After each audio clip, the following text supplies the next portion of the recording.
A poor young peasant boy just lost his grandfather. The young one's old man was killed by being severed in half. As much as he tries, he wasn't able to cry. Despite the old man being the only family of the young man, no sadness drilled his heart. As the boy contemplates the burning hut, he thinks of how much of a heartless bad person he really is. One day, the boy came back to the old man and proudly showed him the spirit connection herb in his hand. Grandpa praised his grandson, who claimed that the herb was located in the eastern part, just as the old man claimed. According to the man, the big spiritual connection herb would be worth 5 nyang, and according to the boy, there was also a fox den only with the babies without their mother inside. Worried, the old man asked his grandson if he unalived the baby foxes. The kid denies, stating that taking the lives of the little foxes would sadden their mother. The old man praised the boy and told him to put his basket aside for dinner. The grandpa asked Zhang to promise him one thing. Intrigued, Zhang asked what it may be. The old man asked his grandson to never reveal his true self to anyone. The bloodthirsty boy apologized to his dead family. As the young man reaches for his scythe, he claims that he would never be able to keep such a promise. Zhang picked up the scythe, letting out a roar symbolizing his revenge. In the peaceful Zhangnian country, a carriage was rolling across the city. A bunch of beaten-up men were transported in the carriage. The crowd looked at the captured mountain bandits and criminals with hate and disgust. As a cage with one inmate in it was passing, the people wished for the prisoners to die. As the prisoners passed, a man on the window asked about the one in a single cage, which intrigued his friend. The young man inside the cage was pretty wounded and well detained. As he sips his tea, the one on the window claims that the boy must be as young as the master. The other man claims that he shouldn't be underestimated due to his youth and might be the most dangerous one detained, which the first guessed since he was locked in a separate cage. As he orders another drink, the one in yellow claims that the inmate doesn't impress his friend, who's part of the Murim. According to the fat man, the boy was nicknamed the Scythe Demon Killer for his many massacres, but the hat was not impressed and called him a petty murderer. The one in yellow asked the other one what does he seek this time, to which he responded, engaging someone. The ideal candidate must be in his youth and no one would be bothered by his death. Suddenly, a rock hit the head of the young prisoner. The one who threw the rock screamed that he deserves more than God's punishment. As the crowd continued insulting the young man, something grasped the employer's attention. The young one just sat there and took the insults. The man with the hat couldn't believe his own eyes. Zhang was the prisoner, wounded and covered in blood. After seeing him, the employer quickly got up, canceling his request, while his friend states that the killer's pretty face looks like a woman. The one with the sword walked away from the table while the other one started to shout, demanding an explanation. The soldier was now outside in front of the boy's cage. It seems that the man found what he was looking for. Zhang was the perfect one to hire. It was now nighttime at the inner castle of Zhangyang, the Golden Jade Hall. Inside, the prison cells were heavily guarded. The protagonist was in a cell alone with 2 soldiers guarding it. Zhang claims that he was too careless. The young boy started to think about the one he hates. A scary, scared man claims that the boy is impressive. As he choked the protagonist, the man claims that it was unexpected to discover that it was an unknown kid who was tracking them. Zhang thought of him as a monster. After a long search and defeating all the others, the boy was easily defeated by his grandfather's killer, and fighting him again would only result in the same defeat. Zhang was unable to find a way to take him down. The boy then remembers the killer calling him a child no one knows. Suddenly, Zhang uttered the words martial arts. The young man wondered if the mastery of martial arts would bring him victory over his grandfather's butcher, but Zhang quickly ditched this idea since he might never be able to learn it. Suddenly, a weird gas entered the room. This weird substance intrigued the Scythe Demon. Since he smelled multiple herbs with his grandfather, Zhang could tell that this is no smoke or fire and even started to identify the gas components. Lizard tail and purple parsnip were part of the composition. As the guard started to get sleepy, he identified the presence of valerian root. When the soldier fell down, he noticed the valerian root. Zhang could tell that it was a sleeping gas. Even a young herbalist inhaled the gas. Finally, Zhang closed his eyes. The Scythe Demon Killer's cell door was then opened. Someone started to enter the beast's cage. It was none other than the man with the hat. The soldier decided to use the sleeping aroma to abduct his perfect candidate. Suddenly, as soon as the chains retaining the demon came off, the boy started to move. The man with the hat was intrigued and confused. Zhang was never asleep but pretended to be. But before he could grasp the situation, the soldier's swordsman received a stunning knee in the gut. Zhang took this opportunity and started to run away. Despite being confused, the boy, who managed to stay awake due to the bad preparation of the sleeping gas, took this opportunity to escape. Suddenly, the killer started to shake. Zhang's back was struck multiple times. The man with the hat claimed that the boy was now paralyzed since he was hit in his pressure point. The shocked Zhang didn't notice the man catching up and wondered if this was martial arts. After that, the kidnapper threw his ideal candidate into a wall. Zhang realized that the man was a martial artist and wondered if he was the one responsible for his grandfather's demise. The boy realized that although they looked the same, the killer had a scar on his left eye. Suddenly, someone walked up to them and asked the hat man guard Cam if Zhang was his ideal candidate. As the kidnapper told his master to wait outside, the one with the veil claimed that he always wanted to see the inside of a prison and claimed that it is just boring and smelly. The master asked guard Cam to bring him a chair and get the boy back up in order to properly see his face. The man with the hat brutally sat the prisoner. As he lifted his veil, the master claimed that Zhang looks just like him. The boy was astonished at what he'd seen. The young master, who is a perfect copy of the protagonist, believed that their meeting at this time was fate and destiny at stake. Zhang was left speechless as his Sozi laughed in his surprised reaction. The young master claimed that the boy will be executed in 2 days. Zhang affirmed his future death. Cam's master stated that life is unjust since he's a young master and the one in front of him will be executed despite looking so much alike. Zhang didn't respond to what the rich one said. The young master decided to offer the prisoner a rare opportunity, which intrigued the wounded boy. Zhang was offered by Mok Gyeongun to replace him as the third master of the great sword Mok Manor. The young inmate was surprised by the sudden offer. Mok explained that all he had to do was spend his day in a manor enjoying the privileges he never tasted, like pretty servants, a comfortable bed, and exquisite food. The young master then added that once it's all over, Zhang will be rewarded with a nice sum of money that would allow him to be free wherever he decided to go. The man with the hat showed the inmate a red candy that he should eat as a way to seal the deal, according to Mok. Intrigued, the young man asked if it was poison, to which Cam responded by stating that it's a safety measure since he's an inmate. The guard of the young master affirmed that the herbalist will get the antidote at the end of the job and asked him about his decision. As he stared at the candy, the boy thought about his dead grandpa. He thought about how he received his second chance. Zhang decided to eat the candy. Cam and Mok observed him as he swallowed the poison. An evil smile was drawn on the face of the young master. Finally, Zhang the demon scythe killer was given another chance to avenge his dead grandpa. The boy kept a straight expression as he swallowed the red candy. Zhang then asked Mok if he would really receive this another chance. The young master praised him for his choice. Mok then asked his guard to undo the herbalist's handcuffs and the pressure point seal that he put on him. As the young master ordered, the pressure points were released. Next, the handcuffs were undone. Zhang was now free to move again and relieved to be. Cam then told his master that he will lead them to the exit, so he should follow them from the back. Mok ordered Zhang to walk in front of him. The man with the hat looked both ways to clear a path. Cam was shocked to see the inmate holding his master's face. The demon scythe killer snapped the third young master's neck by turning it all the way to the back. Guard Cam was shocked by his master's sudden brutal death. The corpse of Mok fell to the ground. The demon jokingly played his kill as a slight mistake and asked the man with the hat what he will do next. With a devious smile, the bloody demon boy claimed that he killed the fake. A building the panicking people in it was set on fire right before the demon boy was arrested. Someone was carrying a severed head through the flames, enjoying the moment. Zhang was attacking everyone in the room with his scythe, taking pleasure out of it. A crazy smile cracked on the scythe demon's face as he butchered everyone in the room who he thinks might be related to his caretaker's demise. As he looks at the corpses and blood hiding the floor, the young man realizes that this massacre brought him joy. Zhang thinks about the true nature his grandpa was talking about. The scythe of the demon boy was now soaked with blood. As he throws the head in his hand, he starts to wonder about the look on his face in the massacre. The boy's hand was soaked in blood while lost in his thought. The crazy demon was surprised to find a smile on his face. Zhang remembers the words of his grandfather and wondered if this is what the old man was talking about. The last man alive begged the serial killer to spare him. Zhang started to wonder if he was truly evil. The slaughtering scythe demon was unsure of his true nature, but was surely focused on killing the last man breathing.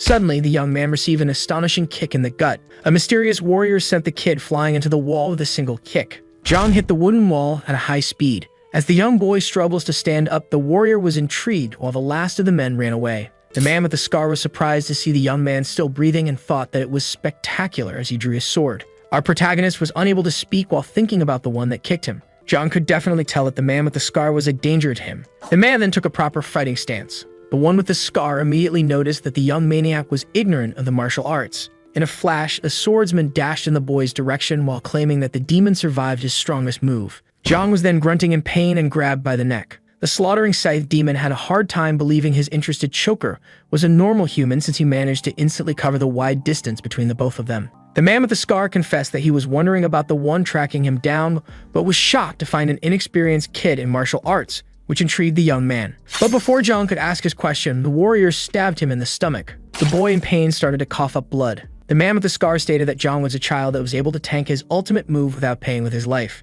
As the choker reinserts his blade inside the mass murderer, he affirms that the demon should be purged right here and now. According to the warrior, Zhang should have led a peaceful existence since his own crimes led to his own early doom. The boy was easily bested by the one who killed his grandfather. As the scythe demon starts to lose consciousness, he thinks that he will meet his end. Luckily, the inmate was still alive but will soon be executed. The boy deeply wishes for a new chance. This time he affirms that he will not lose it. The demon swore to grip to this chance whatever it takes. Guard Cam was shocked to see Zhang snapping the neck of Mok. The body of the third master then dropped to the ground.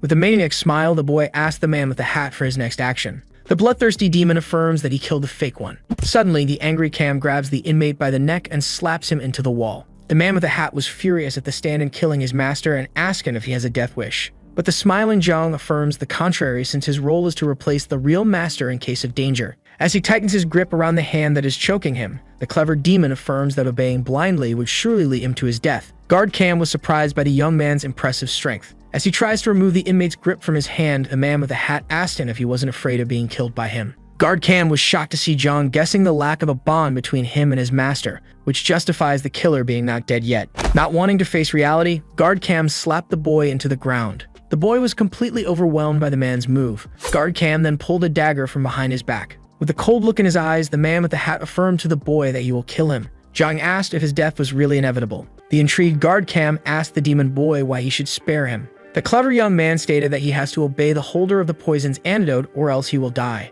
Curious, Guard Cam asked Zhang if he meant betraying the mock house and using him as his pawn. The slaughtering scythe demon's smile confirmed the servant's assumption. Guard Cam kept silent and thought for a while. The man finally made his choice. Suddenly, Guard Cam decided to strike with his dagger. The sound of a stab was heard. Guard Cam's knife pierced something. Zhang looked blankly at the blade a few inches away from his face. The man with the hat sheathed his dagger. Zhang will now be known as Mangacaped. A smile cracked on the boy's face. Bloodlust and revenge were dwelling in the slaughtering scythe demon's overjoyed eyes. But in the mock sword manner, the man with the hat imposed his conditions. The stand-in had no rights to interact with the inhabitants of the manor. The puppet stated that his role isn't different from a stand-in, but Cam affirms that he shouldn't question him since he chose this position and getting discovered will get him killed by the poison. But the puppet master had more to say, which piqued the boy's curiosity. Guard Cam affirmed to the boy that he will kill him instantly if he tries to rebel. With a blank smile, Zhang agreed to the last condition. Guard Cam called the demon creepy and gave him the poison neutralizer that will stop the poison's lethal effect every 24 hours.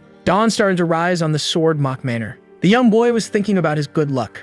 Not only did Zhang survive the man with the scar, but also got to enjoy the new luxury. The scythe demon, who believed that his survival was his dead caretaker's doing, promised to not rest until avenging the old man. Only revenge was stuck on the boy's mind. Since the dead Mokgayangwon was discovered, Zhang thinks that the man with the scar assumed that it was his dead corpse. The scythe demon started to think about martial arts. Zhang was told that the third young master belonged to a martial clan, so he will impersonate him in order to learn their techniques. The next step of the plan was to find the old man's killer. Zhang remembers the severed state he last saw his dead grandfather in. A smile was drawn on his face at the thought of ripping the man with the scar in half just like he did with the protagonist's grandfather. It was now noon. The boy was thankful for his survival. As he eats his meal, he thinks of the chance he got to learn martial arts. Only something seems to be bothering the young man. The guard that the puppet master put for the puppet turned out to be bothersome. The disciple of Guard Cam, Go-chan, was guarding the entrance of the room. Something seems to be irritating the disciple. Go-chan thinks that his master became soft and wondered what this martial arts ignorant demon had in particular. Earlier, after the disciple learned the death of the young master, he panicked and asked his master about their plan. After cutting the loud disciple mid-sentence to shush him, Cam informed his student that his role remains the same. The master ordered Go-chan to surveil the demon boy and to keep him inside his room until he comes up with a new plan. After finding a new plan, Guard Cam decided to get rid of Zhang. The man plans to switch to the enemy side after throwing the boy out. Go-chan brought up the fact that Zhang is poisoned. The disciple thinks that the boy was unable to rebel, but just as he was about to mention the dead mock, he was intrigued by the master claiming that the boy is not it. Guard Cam affirms that the demon boy was the rebellious kind and a quick thinker since he snapped the third master's neck in order to steal his identity. As he continues his way, the master informs his disciple of how risky it is to engage with the slaughtering scythe demon. Go-chan was annoyed since he can't defy his master, who made him watch over a poisoned kid that isn't even familiar with martial arts. Zhang could hear the guard tapping his foot out of frustration on the floor. The boy was intrigued by the reason his kidnapper, who put a single guard at his door, wanted him to be a stand-in.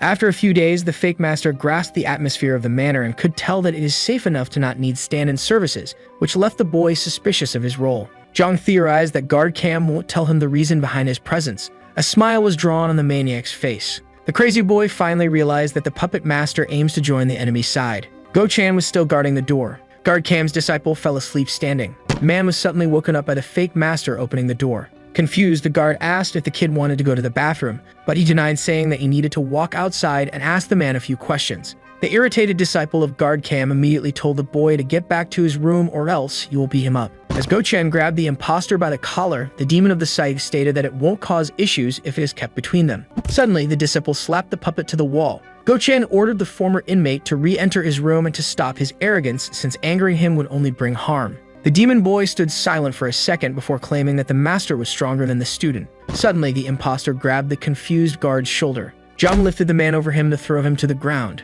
Go-chan was in pain, restrained on the floor by the young man. Jung then tried to go for his opponent's pressure points. The guard was immobilized and had a hard time believing that the martial arts newbie used the pressure point seal on him. Go-chan now believed that the fake master was familiar with martial arts. Jung was surprised by the disciple's movement and wondered if he wrongly imitated the technique of guard Cam. The student was shocked to hear that the boy imitated his master's technique after seeing it one time. Go-chan realized that Cam was right about that boy being a danger. Scared, the guard reminded the scythe demon about the poison dwelling inside him. If a stand-in doesn't consume the neutralizer in time, he will die painfully as blood comes out of his orifices. But just as he was about to ask for his release, Go-chan's face was grabbed by the demon boy. The guard asked Jung, who has forgotten about his condition, what he was doing as he bit his index. The slaughtering scythe demon poured a drop of his blood into the guard's mouth. Go-chan started to suffocate and was shocked to discover that the blood of the demon was poisonous. While the guard focused on circulating his inner energy to throw the poison out of his body, the past herbalist explained that he tried different types of poison while working with his grandfather. As he kicked the poisoned guard, the demon explained that his poisonous blood was the result of his past lifestyle. Jung was able to identify the herbs inside a mixture just by its smell and taste, and also claimed that he's immune to most poisons. With a devilish smile, the maniac confessed that he had no need for the neutralizer.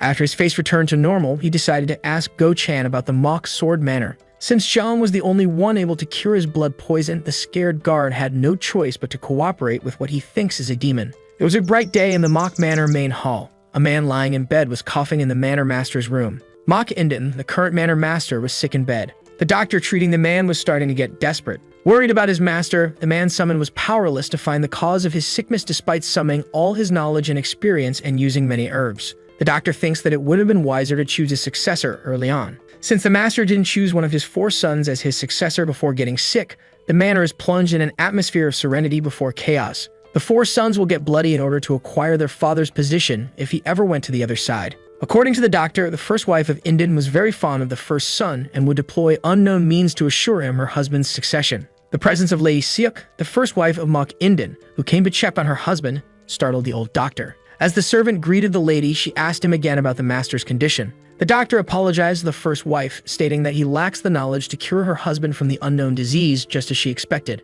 Seeing how powerless medicine is, the first wife decided to resort to shamanistic arts, which shocked the doctor. The old man warned her that shaman practices are just foolery that shouldn't be resorted to. But Lady Siev interrupted him, stating that she won't let the manor master die without even trying, so the doctor tried to defend himself. As the servants were getting the doctor out of the room, the first wife informed him that they no longer needed his services, since she already has called a shaman and her mind was set. Lady Siak ordered her servants to not let anyone enter the main hall so the shaman can focus on curing her husband. With a macabre tone, the first wife insisted on not letting anyone in. Just like that, the poison guard made a resumed report of the manor's state to the fake son. Zhang took some time to think about the situation. The scythe demon asked Go-chan if they were good to go, so the curious guard asked for the destination, which was obvious to the demon boy. The fake master looked outside of the window. Zhang had decided to visit the manor master. The imposter and the guard were now outside. Zhang guessed that Mok Dayonglun and Cam would use him as a stand-in and provoke the first son Mok Yongo so they can both fight to the death, which Go-chan confirmed.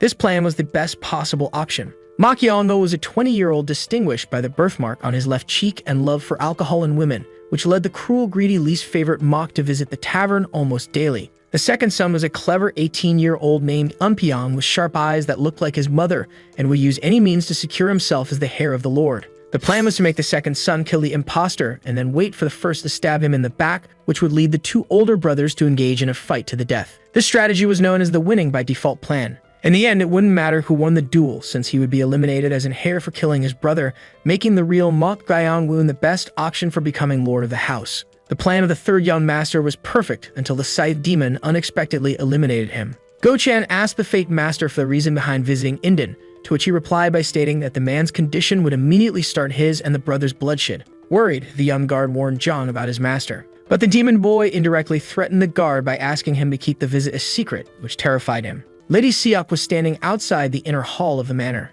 An old man was approaching the first wife and the building's entrance. The mysterious sage asked to see the manor master. This old man was known as the shaman Meo Shin. Lady Siak decided to accord him one chance based on all the good she heard about him. The shaman thanked her, stating that the master should be treated immediately and to prevent misfortune everyone nearby should leave, which the lady already did, only keeping the guards. Meo Shin claimed that Lady Siak should leave. As he entered, the first wife reminded the old man of their secret deal. Meo Shin was tasked to sneak out the secret manual and the manor master's seal. The first wife will reward the old man with 300 silver coins when he retrieves the requested items, which he thanked her for. After that, the lady dismissed everyone present at the scene. At first, the first wife didn't plan to resort to the odd shamanism. Suddenly, the lady's attention was captivated. Mak Yuchen caught the eyes of the lord's wife. The fourth son, Mak Yuchen, was the child of a geisha. Lady Siak could forgive an affair with an artist, but not giving her illegitimate son the position of lord of the house. With that, the first lady went on her way. The fake Mak, who was intrigued, and the guard arrived just as the lady left.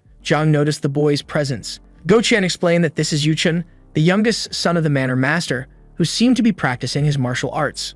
Mak Yuchen was the favored brother for the succession due to the behavior he took from his father and his combination of hard work and exceptional talent in martial arts. Curious, Zhang asked if the position of the youngest was a real training, so Gochen explained that he was strengthening his lower body, the base of martial arts, with horse steps. The fake master understood the point and decided to ask the disciple of Guard Cam. Gochen was shocked to hear the boy asking him if he would be able to take his master down by learning martial arts. Zhang asked his question once again. The young guard was stunned since the one who he started to consider a genius discovered his master's plan, but something was on the man's mind. Gochen explained to the fake master that martial arts is based on internal training, which piqued the kid's curiosity. An example of internal training was respiration using Tubunaxin to clear the nearby nature's energy and gather Kai to become stronger. But since Kai can't be stacked in one day even after learning the noble arts, it will be difficult to beat the first-class Cam with his accumulated Kai and excellent techniques. The fake master claims that killing him early would be impossible, which his disciple confirms. A smug look was drawn on the guard's face as he thinks of how the Scythe demon would never be able to defeat Guard Cam.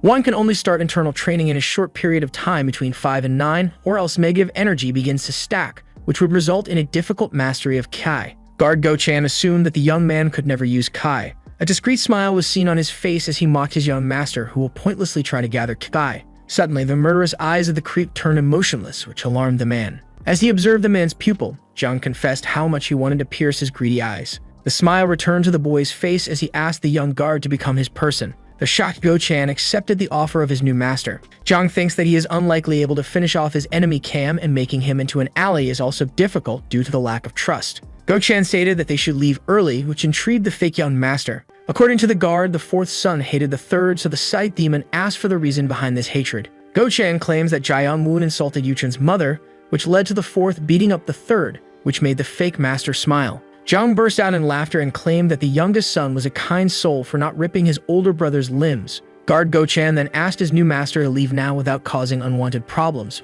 which he agreed to. The young Yuchen was only concentrated on his painful training. It was now sunset. It was calm inside the manor's inner hall. Red strings with silver coins were attached all across the room. The old shaman attached the red web to the manor master's 4 limbs. A bad energy was dwelling inside the nobleman's chest. Meo Shin stated that this addiction turned out to be enough murderous intent to kill a normal person, proving that the manor master was a true martial artist. Since the murderous energy dwelled inside him for too long, he had one chance out of 2 of surviving. But the shaman didn't care about the outcome of his exorcism and focused on the task given to him by the first wife. Meo Shin was holding a brush covered in red ink. The shaman started his incantation as he was getting ready to write on the paper. The old man continued to recite the spell as he finished creating the paper talisman. Meo Shin then threw the magic item towards the curse while reciting the spell. The talisman landed on the core of the murderous energy. Suddenly, a light started to come out of the paper. With a hand sign, the sorcerer focused on banning the evil from the manor master's mind. Meo Shin had to intensify the spell since the master didn't show any progress.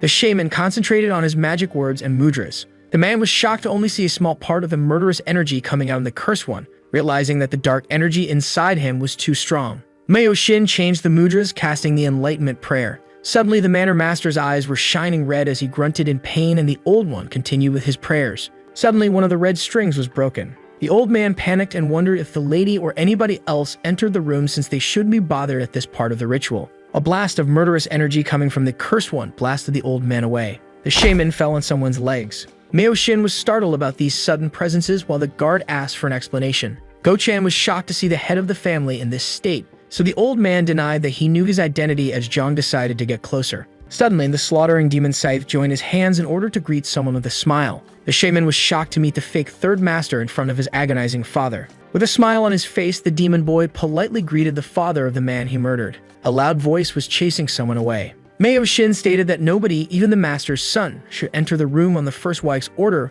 which pissed Go Chan, who asked the man for his right to chase them away. The old man trying to kick them out claimed that the illness will be worsened by the murderous energy that he failed to contain, which opened the guard's eyes to Meo Shin being an alchemist. The shaman started to beg the two men to get out of the room, fearing the worst. The chaos was suddenly stopped by the manor master's swallowing sound. Zhang and Go Chan were intrigued while the alchemist was terrified at the sight of the ill man drooling. The unknown sickness made the manor master's eyes red, and he screamed in pain. As the charm on his chest disappeared, the murderous energy started to spread into his levitating body, taking control of it. The panicked shaman ordered the two intruders to restrain the cursed master in order to keep the red web intact. The evil energy was quickly submerging the mock head as time passed by. As Zhang and Go Chan held the possessed one, the old man used his talisman on the man's forehead to overpower the evil spirit by consuming its energy and curing the sickness. The evil within the manor master began to fight the incantation, tearing the man apart. Suddenly, the ill man grabbed the guard's hand. In a flash, the martial artist twisted Go Chan's arm. The poor man screamed his pain out. The old shaman claimed that the curse increased the man's physical strength as he made one of the pillars of the red web fall to the ground. Meo Shin warned the two men to be careful since the murderous energy could pass from a host to another. Go Chan was terrified by the warning, but just as he was about to blame the illness, it began to crawl from the lord of the house's hand. The guard was terrorized as the evil spirit was a few inches from his stuck arm. But just as the unknown illness was about to be transferred to Guard Cam's student, Zhang appeared from behind with a sword in hand. In an unexpected move, the fake son cut off the manor master's arm. The guard and the shaman couldn't believe what the calm-headed boy just did. While the others were still in shock, the demon noticed that the curse tried to crawl back inside its original host. The situation was quite enjoyable for the slaughtering scythe demon. Zhang then amputated his fake father's arm before the curse could return. Go Chan was terrified by the demon maniac who cut off the lord of the house's limb. The cursed body part was now agitated on the ground. Meo Shin quickly put a charm on the infected arm. As the guard did his best to stop the manor master's bleeding, the shaman was thinking about this chaotic situation.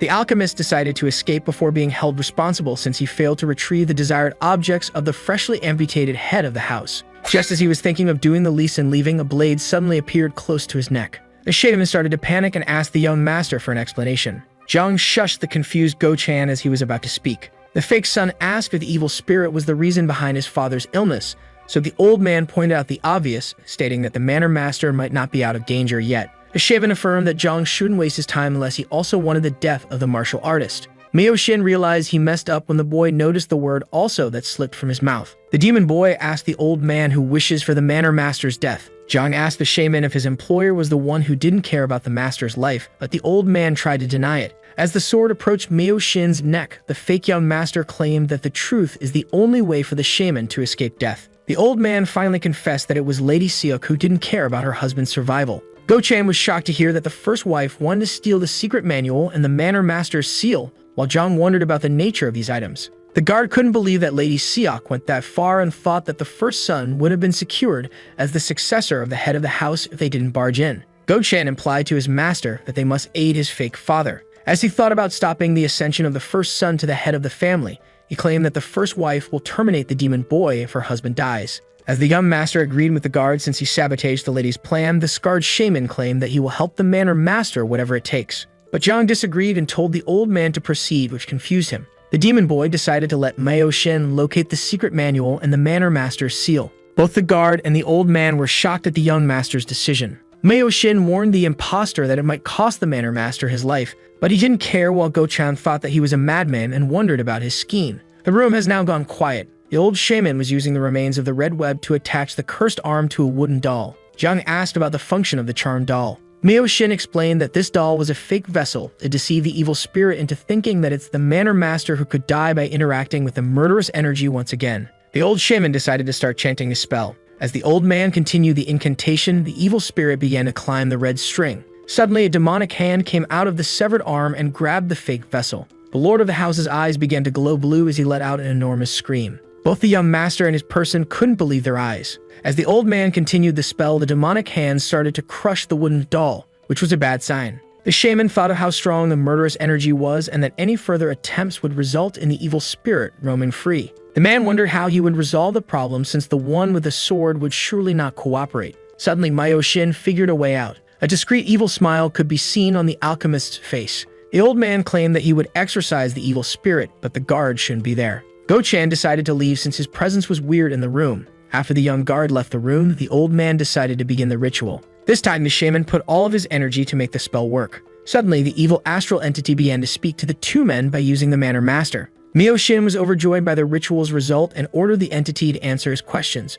which intrigued the monster. The old shaman used the power of the ritual to make the evil spirit reveal the hiding spot of the secret manual and master's seal, which he tried to resist. Despite his effort, the evil astral entity ended up revealing that they were past the front stone door underground in the medicine hall. Now both the maniac and the old man were aware of the location of the precious items. The magical charm was getting separated from the wooden doll. Myoshin was alarmed by the evil spirit's hand crushing the fake vessel. The old man ordered the young master to cut the red string immediately. Zhang should hurry since the evil spirit was climbing the wire in order to reconquer the Manor Master's body. In a flash, the demon boy cut the red string. Suddenly, the evil hands began to grab the fake young master's feet. Zhang was confused as the evil spirit started to climb his body. The demon looked with surprise at the old shaman. An evil smile was drawn on Myoshin's face as the spirit completely covered the one with the sword. Zhang was completely swallowed by the evil astral entity. As he placed a charm on the young boy, the old man thought of how it was an evil spirit with murderous intent from the start. Since the spirit was going to escape at any minute, the shaman considered himself lucky to use the demon boy as a vessel.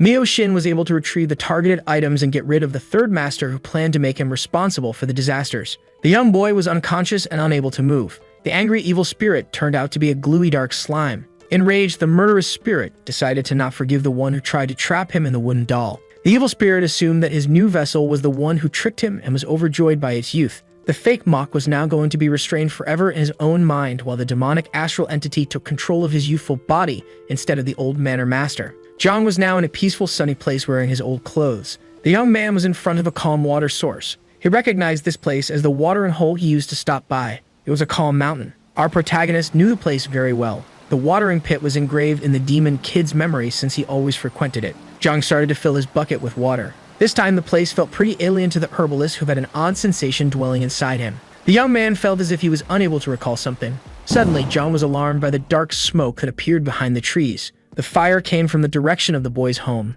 Zhang left everything behind and rushed to his caretaker. The young man ran as fast as he could. He was praying for the old man's safety. The boy wished with all his might for the well-being of his relative. Finally, the young man arrived at the scene. Zhang was left stunned at what he saw. The young boy rushed to his grandfather, who was ripped in half. Zhang desperately tried to wake up a dead man. The young boy was in denial and wondered about the killer's identity. The slaughtering scythe demon couldn't accept the loss of his only family. At this moment, the young man realized what kind of person the old man was. Zhang finally understood how much he loved his only family member. The demon spirit finally found it. After witnessing the sad young man, the demonic presence realized the desire lying at the bottom of his heart. The evil spirit decided to tamper with the memory. Black energy was getting stuck to the boy's head. As it reached his ears, he heard someone asking him about what he was doing. As the dark energy reached his eyes, Zhang couldn't believe his ears. It was his beloved grandfather requesting his help. The old man told his grandson to hurry. This time, the boy had a hard time believing his own eyes. The dark energy completely submerged the young man's perception. Zhang rushed to embrace his confused grandfather. The old man, who was about to fall, asked his grandson for the reason behind this sudden affection, which he couldn't explain. Tears of happiness filled the boy's eyes as he thought that he would always have his caretaker who somehow kept him alive until now. The evil astral entity laughed in the corner while the grandfather's illusion hugged the young man. The demon spirit was happy with what he'd done. Cherished memories of a lost lovely past were described as true happiness by the evil spirit. As Zhang asked his grandfather for the reason he was named after the character of righteousness, the demonic astral entity was happy to see his trap closing. The demon was admiring his deception from up close. Suddenly, the slaughtering scythe demon looked into the evil spirit's location. The demon couldn't believe his own two eyes. Zhang then grabbed the spiritual parasite by its face. The demon boy claimed that the demon made him recall an agonizing event while the evil spirit was still shocked by the boy spotting him. The host was irritated by the symbiote using the image of his deceased grandfather as he grunted in pain. According to the demon boy, the evil spirit failed to understand something. In order to fulfill his desire for happiness and revenge, Zhang should have seen something better than the old man back among the living. The maniac cracked a smile, claiming that the demonic spirit should have created an illusion where he tears his grandfather's killer apart, which would bring him joy and happiness. The The demon spirit noticed that something was flowing inside the young one's consciousness. There was an evil disguise as a lustful desire for butchering that would even scare the spirits of the dead. The dark energy was now in the demon boy's hand. John was able to concentrate the demonic energy of the confused spirit in his body into his hand. The demonic astral entity couldn't believe that a being from the realm of the living could possess such a desire. Yet the evil spirit noticed that the killing lust was restrained by an unknown force. The boy's grandfather decided to answer his previous question about his name. The old man confessed that his grandson was named John because despite him being different from the others, he always wished for him to have a good righteous heart. John's caretaker claimed that he gave him this name to keep him on the good side as he continued to fade away. As the old man confessed his wish to see the young man growing into a righteous individual, the mask of the demonic spirit, agonizing in pain, was cracked. The demon spirit finally managed to free himself from the grip of the demon boy, running for his life. The spiritual intruder, who was chased by the one with the scythe, thought that he should retreat to the deep consciousness of his deranged chaser. John was still following the demonic spirit. As the evil spirit ran for his life, thinking that he just had to access his deep consciousness since he was already in the boy's body, the scythe demon started to become farther and farther. The evil spirit stepped on green grass. The sun was now shining on the evil spirit's broken mask. He was now in a flower field with one big door in it. The demonic astral presence was surprised to find a flower field inside the boy's consciousness. The evil spirit couldn't help but be intrigued by the mysterious door in the green field. Since a charm was sealing the red door, the demon theorized that the boy's memories were locked behind it and started to wonder why. But the evil spirit didn't mind it as long as he could open the door to access the core of the young man's consciousness. Suddenly, the atmosphere changed, which left the spiritual parasite confused. The demon was alarmed by the dark energy coming out of the flower field. Suddenly, dark energy bound the evil spirit's feet to the floor. The evil being couldn't believe that it was the host consuming the parasite. The demonic creature tried to fight as things took a bad turn for him. John was about to consume the scourged spirit. The evil astral entity was about to drown. It was now inside the boy's mouth. Just like that, it was the vessel who devoured its symbiote. Suddenly, John took back his consciousness. Mei-Shin was alarmed by the massive wave of dark energy emitted by the demon boy. The shaman couldn't believe his eyes. The fake young master just ripped the seal off his head. Dark energy was crawling out of John. The slaughtering scythe demon was now giving a demonic aura. A mysterious figure appeared behind the young master. John took a look at the entity behind him. The demonic monk had now appeared. A man outside the inner manor was questioning his decision. Zhang Maiyangyan was unsure of his actions. The man admired the manor master, admired the young monk Inden as a hero who doesn't commit mistakes. 19 years ago, the two men met when the manor lord helped Zhang Maiyangyan, who was a martial artist, defeat the pirates, and soon after he became Monk Inden's loyal inner manor master. Confused, the man looked into the sky. The inner manor master wondered how it has come to this.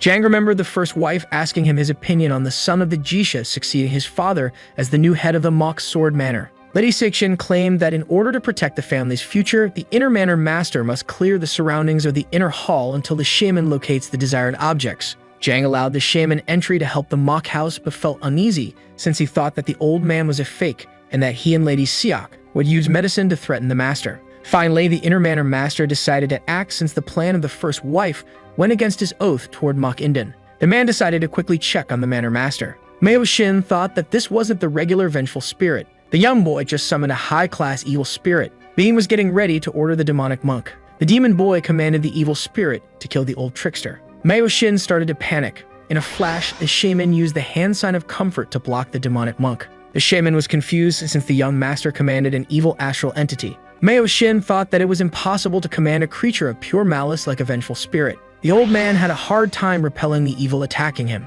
The malefic soul finally overpowered the old shaman. Mei-Shin struggled to get back on his feet. The bloodthirsty demonic monk cracked a malefic smile. Scared, the old man tried to reach out for a blade. The shaman tried to repel a high-class evil spirit with a metal sword. The evil spirit threw himself at the old man. Mei-Shin was scared for his life. Suddenly, multiple demon hands came out of the demonic monk's mouth and body. The hands of evil quickly grabbed the old man. Mei-Shin begged the master of the evil spirit to spare his life in exchange for his loyalty. The third young master affirmed that he wouldn't spare the old man, who assumed it was due to his earlier trickery. But the demon boy affirmed that it wasn't the main reason. Mei-Shin was surprised to learn that the demonic monk's master planned to get rid of him for knowing about the manor master's seal and the secret manual. As the old man heavily struggled to escape the evil spirit, he realized the plan of the young man. Just as the demonic monk consumed the shaman, the doomed man realized that being plotted to get rid of him. The young master asked the guard to enter the room. Just as he entered, Go-chan was shocked by what he saw. The great shaman Mei-Shin was now nothing but a rotting corpse.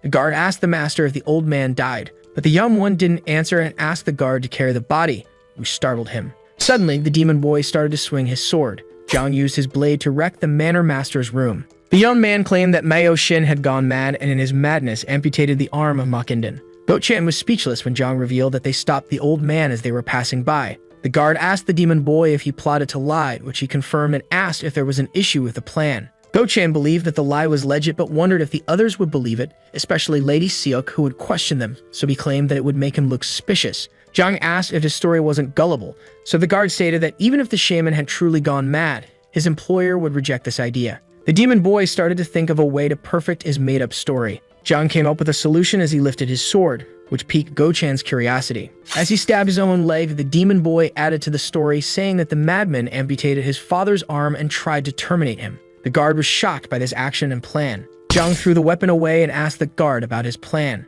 The maniac asked his person if the story was now more gullible. The guard found the boy and his determination scary since he stabbed his own leg for a mere lie. When Go-Chan asked the young master if he needed help with his wound, he denied it, stating that he should look pale to put on the act. Go-Chan described him as horrifying. Just as the guard was thinking of how he didn't want to tangle with the scythe demon, someone entered the room. Go-Chan was surprised to see the inner manor master. Jang Myongan was startled at the sight of the chaos inside the room. The inner manor master was greeted by the sight of his one-armed master and the dead shaman. The angry Jang Myongan assumed that this was the two men's fault. Go-Chan and Mok Daeon-woon claimed that the appearances were against them. The third young master began to shiver as he asked Jang Myongan to check on his father. Suddenly, the young man collapsed on the ground. The inner manor master asked the guard why the third son was present in the room, which he had a hard time explaining. Go-Chan noticed a smile on the collapsed boy's face. After seeing his master secretly smiling, the young guard was shocked to learn that his collapse was nothing but an act. It was now nighttime in the Mock Sword Manor Medicine Hall. Inside the building, a grand variety of medicinal herbs were present. Lots of different drawers could be seen. The smell of medicine made the protagonist feel at ease. As he remembered the direction to the seal in the manual, Zhang felt fortunate to end up in the precious item's location. The demon boy would look for the manor master's possession late at night since the place was now too crowded. The injured Go-Chan was now with his master. Zhang claimed that his irritated person was late as he pulled something out of his attire. Go-Chan handed the demon boy the two books that belonged to Mio Xin, just as he requested, and asked if these were the right ones. The guard claimed that it was difficult to steal these two books before they were burned, which piqued the young master's curiosity. To clear the crime scene of evidence, all of the old man's belongings were thrown into the fire. Zhang was disappointed since only the first tom of the Anomaly and Master Chu's summary original book of the Yin-Yang School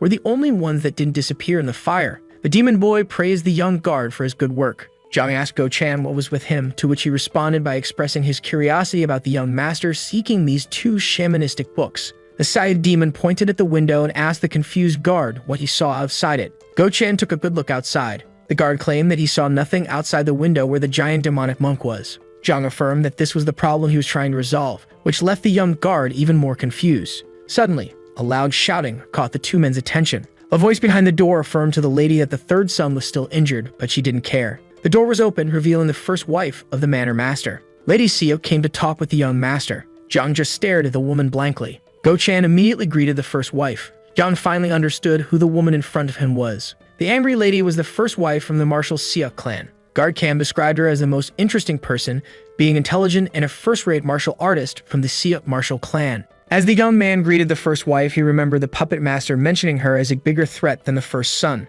The imposter apologized for greeting her while sitting due to his leg injury. Go-Chan was surprised by the proper greeting and assumed that they would be safe if he could respond well to her interrogation. Zhang was confused when the first lady affirmed that she wasn't here to receive his salutation. Suddenly, Lady Seok struck the third young master on his injured leg. Go-Chan and Zhang were surprised by this hostile and sudden move. The third young master's scream filled the room as he agonized in pain. But before his guard could react, a sword was positioned near his throat. Go-Chan was speechless as the female swordsman that served the first lady held him at blade. Lady Seok was now sure of the young man's injury, claiming that it must be difficult for him. The clever first wife guessed that Zhang purposely stabbed his own leg to solidify his bluff. Lady Seok claimed that the third young master gave a firm report to the inner manor master, but yet one detail failed to catch his attention. The first lady claimed that an experienced shaman like the late Mao Xin can't be possessed in a ceremony. Zhang had to hear the first wife laugh at his story of a shaman gone mad. Suddenly, Lady Seok burst out in anger and struck the third young master for thinking that such a puny lie could fool her. The first wife's slap was so strong that the injured young man fell off the bed. Lady Seok said that she would only ask the third young master what he discovered in the manor master's room. The third young master just sat there with his injured leg. Unexpectedly, the demon boy started to smile. Out of nowhere, he started to giggle. The maniac then burst out in laughter. Seeing this, the first lady assumed that the third young master had gone mad. The maniac finally stopped his crazy laughter. Just like that, the slaughtering scythe demon pointed at his aggressor and summoned his demonic monk. Everyone was confused as the evil spirit phased through the first wife. The uneasy Lady Siak wondered what had just passed through her body. Jung's evil spirit was strangling the maid behind the first lady. The sight of the paranormal event made Lady Siak recall the state of Myoshin's corpse. Without her noticing, the third young master snuck behind the first wife and asked her if she was seeking the secret manual and the master's seal. As the demonic monk strangled the poor maid, his master claimed that Lady Siak shouldn't have resorted to ultimatums but negotiation to get her hands on what she wanted. Lady Siak was shocked by the third young master's unexpected actions. As the injured young man got up, he claimed that he didn't seek his father's position despite what she believed. The first lady was alarmed when the maniac brought up the fact that the first son was rivaled when it came to the succession of the position of the manor master. With a crazed look in his eyes, the third young master affirmed to the surprised first wife that because of her actions he would give the precious items to the second son. But Lady Siak was triggered when the demon boy brought up the son of the geisha as a promising martial artist. Panic and rage filled the first wife's face when the third young master claimed that giving the secret manual to the fourth son was the best way for them to end their conflict. John made Lady Siak understand that he had the upper hand in this situation. John claimed that it was cold outside. The third young master asked the crumbled first wife to be wary of herself. A loud scream was heard from the blessing flower hall of Lady Siak's residence. The first wife threw a chair at the wall out of frustration. Lady Siak then took out her anger by brutally stomping on the furniture. The maid tried to calm her mistress down as she was exploding with rage at the third young master's boldness. But Lady Siak shouted that she didn't need to come back to her senses since a simple young man stole her hard work, which left the female swordsman in silence. The lady assumed that the boy was a simpleton who would tell her everything by terrifying him, which led her to act recklessly and wonder about him acting like someone else. Suddenly, an explanation struck her. Lady Siak concluded that the third young master had always been concealing his true abilities all along. The first wife then recalled how he was praised for his cleverness, but ever since the loss of his mother, her side of the family began to lose their impact. It's highly possible that the third young master concealed his true self as a way of self-defense. As Lady Siak regretted her reckless acts, her female swordsman claimed that she would kill the bold boy before he could make his move. The first wife denied the requests, saying the situation would worsen if the secret manual fell into other hands. The female swordsman asked to know her plan. Lady Siak declared that she would not submit to the demon boy's will. The first wife calmed down and thought for a moment.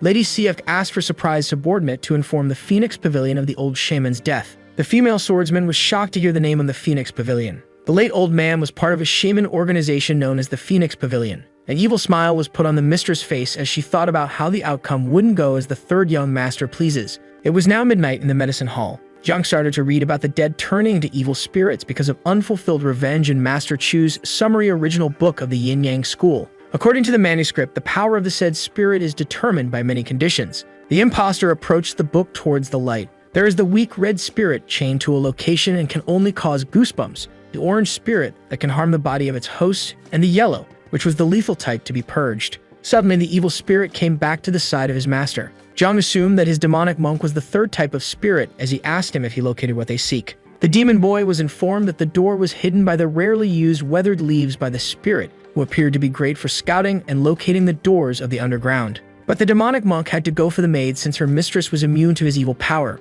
Zhang recalls the powers of the evil spirit worked perfectly on Go Chan as he opened the drawer. Suddenly, a secret path opened from behind the drawers. Since the first wife was also a first-rate martial artist, the demon boy deduced that Guard Cam would also be unaffected by the evil spirit's powers being from the same caliber.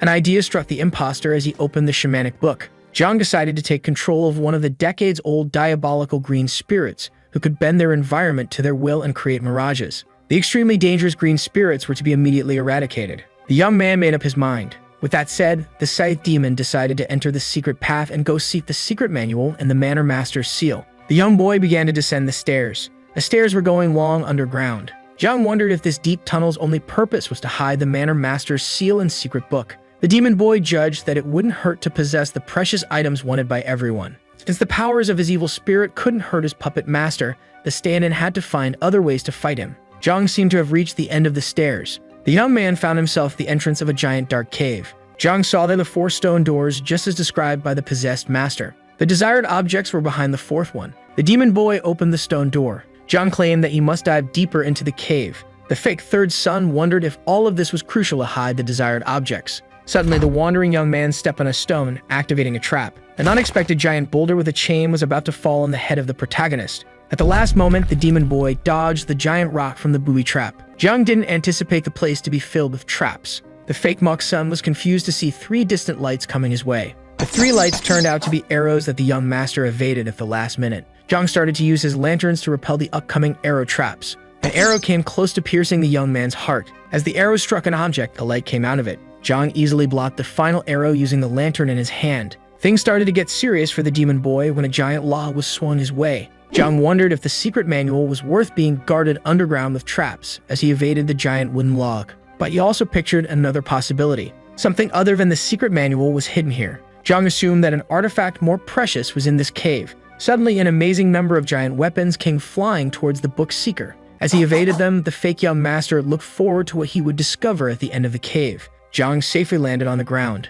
The demon boy successfully evaded all the traps without suffering a single scratch. The young man was somewhat surprised by what he saw. Jiang was now in an unexpectedly symmetrical place built with wood inside the cave. All the pillars were freshly scratched. Water with books, a candle, and a plate could be seen inside the mysterious place. From the looks of it, the young man wondered if someone trained down here. The young man decided to focus on the purpose of his visit as he headed to the center of the room. The adventurer found a wooden box in the center of the wooden place. Jiang discovered the secret manual. Inside the box, there was a book called Woodheart Sword Transformation Technique and another titled Adamant Resolve. Jiang recalled Go-chan telling him that the secret manual was divided into one about sword technique and another containing cultivation techniques. The 2 books were stolen by the demon boy. As he turned his head, the third young master grew suspicious of the giant wooden place made only to guard the secret manual. The young boy spotted a giant square stone in the corner of the room. The stone looked useless and ridiculously heavy. From the traces on the floor, he could tell that the stone was pushed there. Jiang decided to move the stone since it might be concealing something.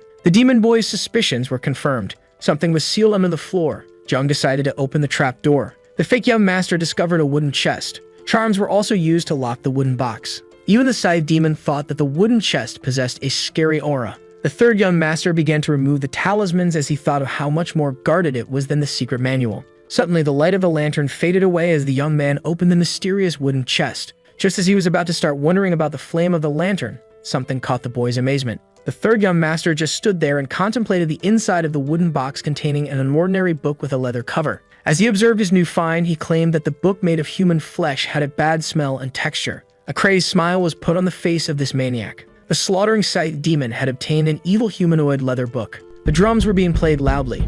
There was a party with the second son of the mock sword manor where the drummers decided to bring out the people's joy. MangaCapped was enjoying himself at the festivities. The second young master was overjoyed tonight and saw the inner hall as a brighter place this night. MangaCapped thought that this was all due to him becoming closer to the position of manor master. According to the second young master, this is all due to someone who decided to aid him. The mysterious person was none other than Guard Cam. With a macabre smile, the puppet master greeted the second son. Someone apologized to someone for bringing him in late. The second young master declared that due to his father's condition, he wasn't able to prepare a better welcoming feast for the man. Yet he affirmed that he was still honored by the thought. With that, the second son invited Guard Cam inside, which he humbly accepted. It was getting late. The tired musicians were leaving the residence of the second son. MangaCapped was surprised to hear that Mokgyeongwon lost his martial art knowledge. Since the real Mokgyeongwon was now a corpse and his doppelganger took his place, Guard Cam wasn't actually lying. Since the publication of his failure to protect the third young master would put his head on the line, the traitor decided to hide the existence of the imposter,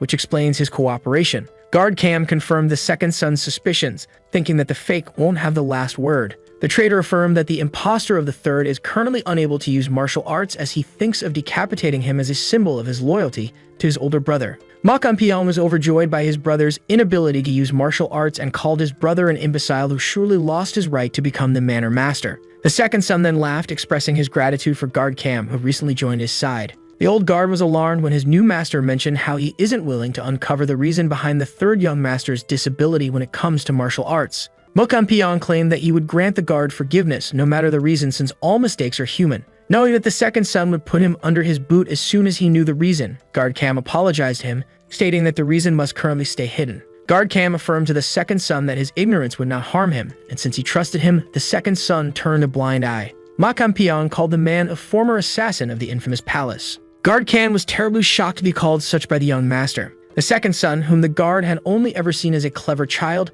noticed how he started to feel uneasy. With a smug look, Mokam got close to the guard, asking if this information was classified, which led him to think that he had researched his past. As he denied it being a secret, the former assassin thought of how he got reckless with his new master. Mokam was satisfied with this reaction. The second young master dismissed his new ally, stating that he would be called when needed. As guard Cam left the residence, the young man observed him through the window. Mokam claimed that the traitor had a secret, which led him to believe that his younger brother had a plan in mind.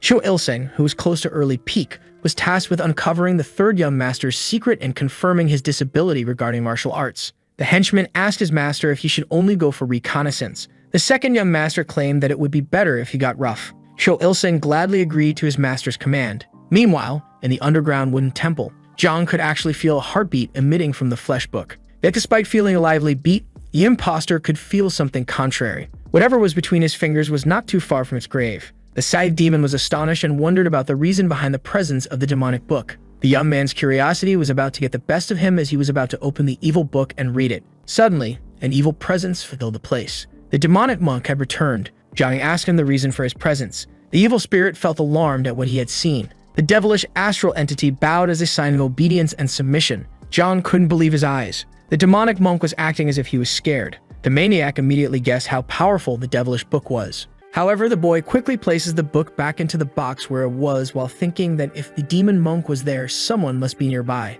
Looking up, Mok realizes that this means there is an intruder present. Here being silent, focusing on sensing the presence of something. We then return outside the palace, where we see a beautiful full moon illuminating the entire area. The young man sent by the second son was jumping across the rooftops. Upon reaching a tree, he notices something strange. Cho Ilseng sees the guard Go-chan, for some reason standing there at this time of night. The spy wonders why that young man was standing guard instead of protecting the injured young master. Cho moves between the rooftops, wondering if there was really something those people were hiding. He makes his way to our protagonist's room, but upon looking through the window, he sees the boy peacefully taking his night's nap. The spy immediately enters the place, questioning why the guard Go-chan was standing watch outside when it wasn't necessary. Ilseng tells himself that he needed to check Gyeong-woon's internal energy, but then notices something on a small table. The intruder sees that on the tea table, there was one of the books hidden by the mansion's master. Cho starts flipping through it, telling himself that this was very precious. He wonders how the young master had it, but quickly thinks that it wasn't important, as this was all they needed to gain an advantage in the succession.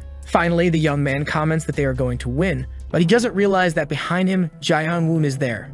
Our protagonist grabs the back of his opponent's neck and shortly after, smashes his head against the tea table. The psychopath asks the spy what he was doing in the room. Without mercy, he repeatedly slams the spy's head against the table and states that he's going to put the boy to sleep because he is a kind man. As his head is smashed multiple times against the object, the only thing the second son's envoy can think is that this boy is insane. After a free massage session, we see that the spy is upside down. When he wakes up, Ilseng sees in front of him the third son of the mansion's master, who is happy that his enemy is awake. Tied by his feet, the only thing the man can wonder is where he is. However, without giving him a chance to speak, the first thing Gyeong-woon does is pull out a knife and slam it against the ground. Shortly after, with a psychopathic expression, he mentions that at this moment he is going to have a little chat with the spy. Before that happens, we see the moment when Mok finishes knocking Ilseng out, leaving him on the floor completely wounded. The one who arrives there is the guard Go, and upon seeing his servant's reaction, the protagonist asks if the young man knew who that person was, and Chan quickly explains everything. After hearing that Cho came on the orders of the second son, Jae-hyun-woon becomes extremely confused and questions why that man was there. Go replies that he wasn't sure, but considering that Cho was wearing a mask, he must have been there to collect information. Mok throws the young man over his shoulder and tells his subordinate that he is going to make the spy confess everything. Upon hearing this, Chan tries to stop the boy, commenting that he couldn't torture that young man and that it would be better to just let him go. He also mentions that the second son is famous for being overprotective of his subordinates, and even hearing this, Mok only replies that he will think about it. Just that. Shortly after, he leaves carrying the unconscious young man, and despite this, Chan tries to stop him, but the young master does not listen. Tired of the situation, he turns around, looking up, and thinks that he doesn't care anymore. The young man just hopes his young master doesn't kill Ilseng, because despite being careless, the protagonist is quite strategic.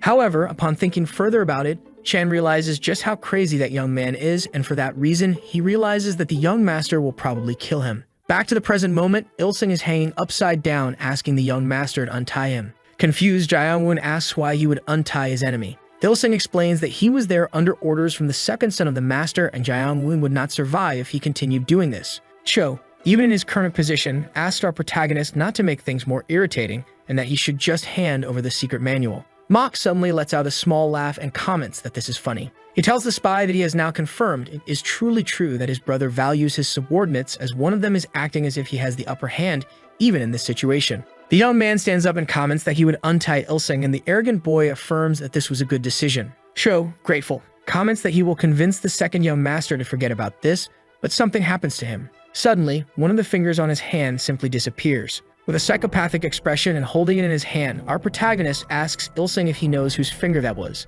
Ilsung is extremely confused as his finger has just disappeared, and yet he didn't feel anything. Moreover, he couldn't move or sense his energy. Without knowing what Cho was thinking, Jaehyung-won reveals that he used a paralyzing poison on the spy. The boy explains that he made it with herbs from the medicinal hall, and the young man won't be able to feel anything from the neck down for a few hours. While raising the knife, Mok states that if Cho doesn't answer his questions right away, they'll cut off one of his fingers per second. Finally, he begins the interrogation, and as the first question, Mok asks what was the reason his brother sent Cho there. With a terrifying expression, he demands that his enemies start speaking immediately. For taking too long to answer the question, once again, Mok gently disconnects one of Cho's fingers. Seeing that the spy wasn't going to answer, the boy continues and begins counting, already reaching number 2 and doing it once more. The spy starts screaming in despair, trying to make his enemies stop, but the boy was cruel and is already heading for number 3. At number 4, the only thing Ilsung could scream was for his enemy to stop immediately because he couldn't bear it any longer. He continues to beg for mercy, and at that moment, after stopping at 4, our protagonist states that the next one would be his opponent's thumb. Seeing that his hand was practically gone, the spy decides to open his mouth and reveal everything. Ilsung says that the young master Eunpyeong sent him there to personally check if the third son of the mansion's master had lost his martial arts. Even after saying that, Cho is extremely worried about the situation. And because of the stress, even his breathing becomes extremely heavy. Upon hearing that, Mok is extremely confused by this talk. But the young man finally understands the situation and states that the guard had really switched sides quickly. Then he moves on to the next question, and since Mok was clever, he asks if the one who said that had been guard Cam. Not wanting to lose any more fingers, Ilsung quickly answers yes, and upon hearing this, Jaehyung-won responds that Cam was pretty smart with that. In his mind, Cho couldn't believe that the third young master had already concluded that Cam had betrayed him just from that, and our protagonist stands up and tells the spy that he has no more questions to ask. Looking at Ilsung, Mok wonders what he should do with that piece of flesh. Facing that terrifying pressure, the only thing Cho can think is that he's going to die. As his only way out, he catches Jaehyung-won by surprise, stating that he would swear loyalty to the boy. The spy says that he didn't know the young master was so clever, and that he was the perfect candidate to be a mansion's master. He continues to swear his loyalty and states that he will even risk his life for Mok, and seeing this as an opportunity, the young man accepts. The boy then says that there was something Cho could do to prove his loyalty. Then the young man asks if he could make a request to Ilsung. Thinking he was saved, Cho becomes happy and shouts that he will follow any order from his master. However, without any mercy, the boy uses his knife and ends up striking a vital point of his opponent, making ketchup gush out. Ilsung, with blood starting to groan in pain, and while smiling, Jaehyung-won says that since his servant was willing to risk his life, he wanted to borrow some blood, so without remorse, the young man ends the poor life of that spy. In his final moment, the only thing Cho thinks is who on earth would have thought this would be how he would risk his life. Mok goes to the previous box and grabs that frightening book again while stating that he couldn't open that rosary by force. That's why he thinks it is the seal mentioned in the original book of the Yin and Yang school, and according to the book, a seal of something evil is full of pure ki. So spilling something impure on it will weaken its powers, and that's why he uses Cho's ketchup, who died in an undeserved and pitiful way. He uses it to pour on the book, and after that, the impurity is complete. At that moment, our protagonist stands up, remaining motionless for a while. The rosaries that were sealing the terrifying object begin to break and then shatter. Jaehyung-won, just staring at it, wonders what is going to come out of there. However, something starts to happen, and all the ketchup inside the box begins to fly in different directions. A power takes hold of that cursed object, and that red liquid starts to surround the entire room, staining the place with blood. Seeing all this, Jaehyung-won is extremely confused, trying to understand what is happening. What was once blood begins to take shape, and finally, Mok understands what he has tampered with. The blood begins to turn into a humanoid figure, and soon, something terrifying starts to emerge from within that ketchup. This figure appears right in front of Jaehyung-won, who is left extremely confused by the situation. The young man, seeing some leftover drops of blood fall, is shocked by the scene unfolding before him. We then see that the curse from the book has formed a woman. That figure creates an entire area where the only thing visible is blood everywhere. The mysterious being starts walking towards Jaehyung-won, who remains utterly motionless. It is then revealed the appearance of a beautiful woman who didn't seem at all like a malevolent spirit. Still in shock from everything, the only thing our protagonist thinks is that this being is much stronger than a green spirit. He notes that this girl is a 5th level ghost as described in the original book of the Yin and Yang school. The blue spirit, a being that is barely comprehensible if it even truly exists. Looking at that being, Mach says that, to be honest, he was expecting a green spirit or something similar to appear, but this was something much greater. Suddenly, the blood around him begins to surround him, as if it is going to capture him. The being, after imprisoning our protagonist, utters her first word, calling the boy a foolish, sentient being. The woman starts pulling something from her hair and says that the boy should empty his spirit and offer his soul to her. In his mind, Jae-young-woon starts explaining about the 5th level of ghosts, the blue spirits. These beings are abominable spirits that have existed for centuries, and they have the power to greatly influence an area and can even cause suffering and induce hallucinations. The girl then, with what she took from her hair, starts smoking until she notices something next to her. She sees that Mach was still fighting and comments that the boy was very slow. Jae-young-woon, while trying to struggle, thinks he understands why the book said that, and he really sees firsthand that blue spirits are extremely dangerous. But this was actually interesting. The millennia-old being is deeply impressed by the attitude of this mortal and shows some confusion. Still struggling, the young man says that all ghosts, regardless of their level, simply want someone's body, and they are all so desperate for it. Mockingly, he tells the spirit that he believes she cannot do anything without a body, and the woman becomes intrigued by this. The young man, after breaking free from the ketchup prison, says that if the woman wants his body so much, she'll have to take it. She, without much effort, manages to land a blow by controlling that red liquid beneath his feet and hurling it at the boy. Without Mach even realizing it, part of his abdomen is ripped out. Seeing the boy's body fall to the ground, the woman scoffs at it and states that he was a very foolish mortal. The woman begins to prepare another move and comments that Mach is leaving her no choice. Once again, the majestic woman controls all the red liquid, launching a blow at the boy's face. This time, the blood manages to burn our protagonist's skin, leaving the boy terrified.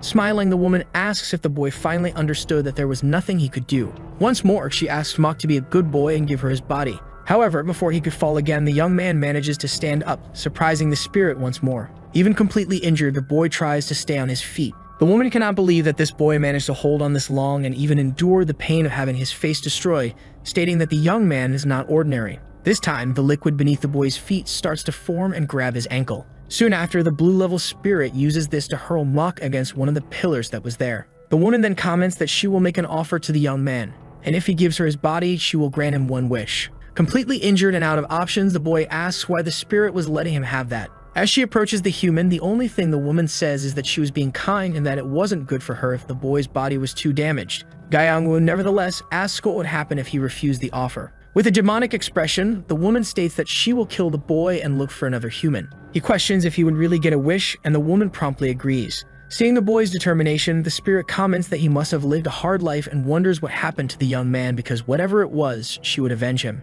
Finally, she asks Mach to reveal his wish. But the boy brazenly responds that his wish is for the woman to shut up and become his familiar spirit. She then begins to create a whirlwind with all the ketchup in the place. Irritated, the woman says that it was our protagonist who chose that so he would get what he deserved. The woman uses all of her power while calling the boy a foolish immortal. All the blood that had accumulated in the place starts to move toward Jae-young-woon, who can only watch the scene, unable to do anything. The liquid hits him full force and starts to drown Mach. As he begins to be wounded by all the blows, the boy appears to lose consciousness. Seeing this, the blue spirit states that with this he will be hurt, his bones will be carved, and his limbs will be removed from his body. She comments that it's a shame the young man's body will be damaged, but it's necessary. Amidst that sea of blood, our protagonist is unable to react. The boy, in the midst of all that liquid, recognizes that taste. He notes that the flavor is redder than cherries, viscous and bitter like metal, and all his senses are telling him that this is blood. However, it's something completely different. Remembering the cruelties he committed, the boy wonders what the blood he drank tasted like.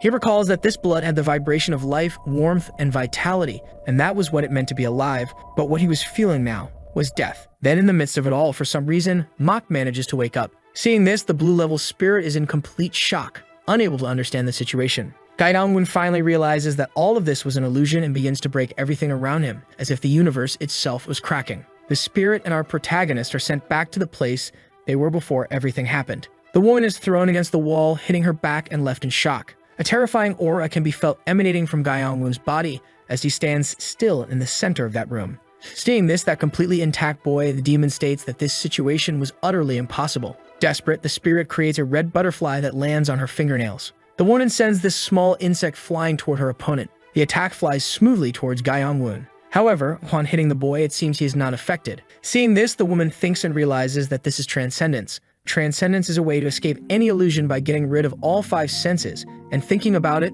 the spirit notes that it's easier said than done. Even so, for a first-level shaman, transcendence would be difficult, and this boy isn't even one. She then wonders if that boy was born with the qualities of a great shaman. Gyeong-woon, with all his psychopathy, begins laughing euphorically. The woman questions whether the boy was really using laughter in that situation, as he might have escaped the illusions, but he still had no advantage. However, the boy breaks the girl's train of thought and responds that he just had a funny idea. The blue spirit realizes what's happening and becomes frightened. It is then revealed that Mok has in his hand the book he used to summon that creature. According to Master Chu's summary in the original book of the Yin-Yang School, the older the spirit, the more likely it has a vessel that connects it to the human realm. In other words, that book must be the girl's vessel. Our protagonist, like the maniac he is, begins tearing the book's cover with his teeth, and with that, he manages to inflict damage on the girl. That demon starts screaming and howling in pain as her powers become unstable. With this, the only thing Mo can think is that he was finally right. Desperate, the woman calls the boy a cursed mortal and wonders how he was able to harm that book, as it is imbued with demonic Kai. She tries to attack the young man while thinking that it's because of the key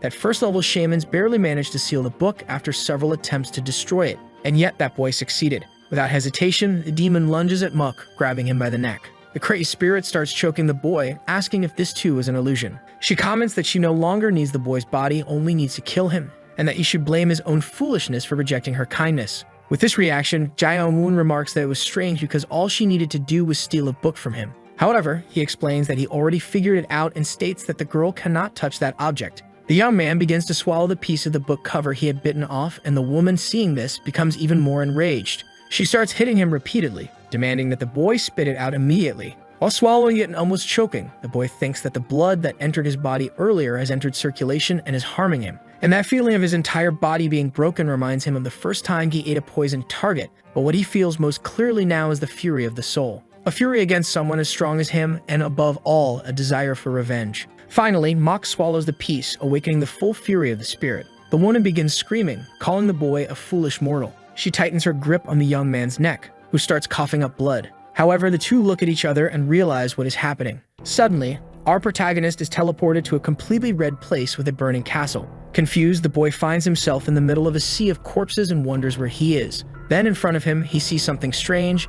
There is an altar with a person sitting on it, and that blonde woman is kneeling before them. Gyeong-woon sees the past form of the blue spirit, and the woman is practically kneeling with her sword in hand. The girl starts tying pieces of her clothing around the sword to grip it firmly. She then points the blade and says some words to the person in front of her. Seeing this scene, Mok thinks he couldn't hear what the woman was saying, but he could vividly feel her rage. In this memory, the woman continues pointing her sword at that unknown being while crying out of hatred. For some reason, the person had horns and white hair. The only thing this strange being does is give a slight smile, mocking his opponent. Then, the former form of the demonic spirit charges at that being, intending to end its life. However, the poor woman is easily stopped, her chest being wounded. The unknown being, without mercy, removes the woman's heart with extreme ease. The girl can only watch as her organ is pulled out of her body while groaning in pain. The half-human monster crushes the woman's heart, causing her to collapse backward, drained of strength. We then see that around this man, several people dressed as samurai were present. They begin approaching the already nearly lifeless woman to finish her off. All of them draw small daggers and begin an unpleasant stabbing session. Afterward, the only thing Mo can see are the few remnants left of that woman. Following this, the book that he obtained and used to summon her appeared as a result of that death. Suddenly, our protagonist awakens as if nothing had happened with a scream before him. The boy wonders what is happening and why there's a red thread on his chest. Suddenly, the demonic spirit drops her slender hat and becomes extremely frantic. She realizes that she has become a familiar spirit bound to Mok. The boy, on the other hand, is extremely pleased with this, realizing he had gained a blue spirit to use. After understanding what has happened, the woman grabs our protagonist by the neck and slams him violently against a pillar. However, she notices that the same pain she's inflicting on the boy is affecting her as well. The young woman storms off completely enraged, and seeing this, Gyeong-woon deduces that a familiar feels the same pain their master does. Nevertheless, he begins to wonder where his demon monk is, as he had essentially returned from the dead earlier. We then see that the monk is next to Chan, and both of them appear completely sad for some reason. Gyeong-woon tells the blonde woman that it seems they will be together from now on and asks why she doesn't introduce herself. The young man walks over to the girl, extending his hand and introducing himself, asking what he should call her. The woman remains silent, so Gyeong-woon says that if she won't tell him her name, he'll just have to call the spirit whatever he wants. He then calls the girl Red Dung Beal. but upon hearing that, the woman turns furious. Mok continues laughing at the young woman, who becomes extremely irritated at being mocked by a mere mortal. Gyeongwon tries again, asking why she doesn't reveal her name if she didn't like that nickname, but she replies that she won't say her name. The boy then says that he really will have to call her whatever he wants, and since she was a blue spirit, he will call her as the book does, Blue Spirit, and the woman doesn't seem displeased by that. After revealing this, the only thing the girl does is turn away, and Gyeongwon realizes that she had a huge ego, and that he couldn't just beat her into obedience or anything like that. So our protagonist decides that he will simply persuade the girl to like him slowly. Changing the subject, the boy shifts his attention to the book that was covered in human skin. He calls the girl by the nickname and asks if she knows what's in it, but she replies that she doesn't know anyone called Blue Spirit.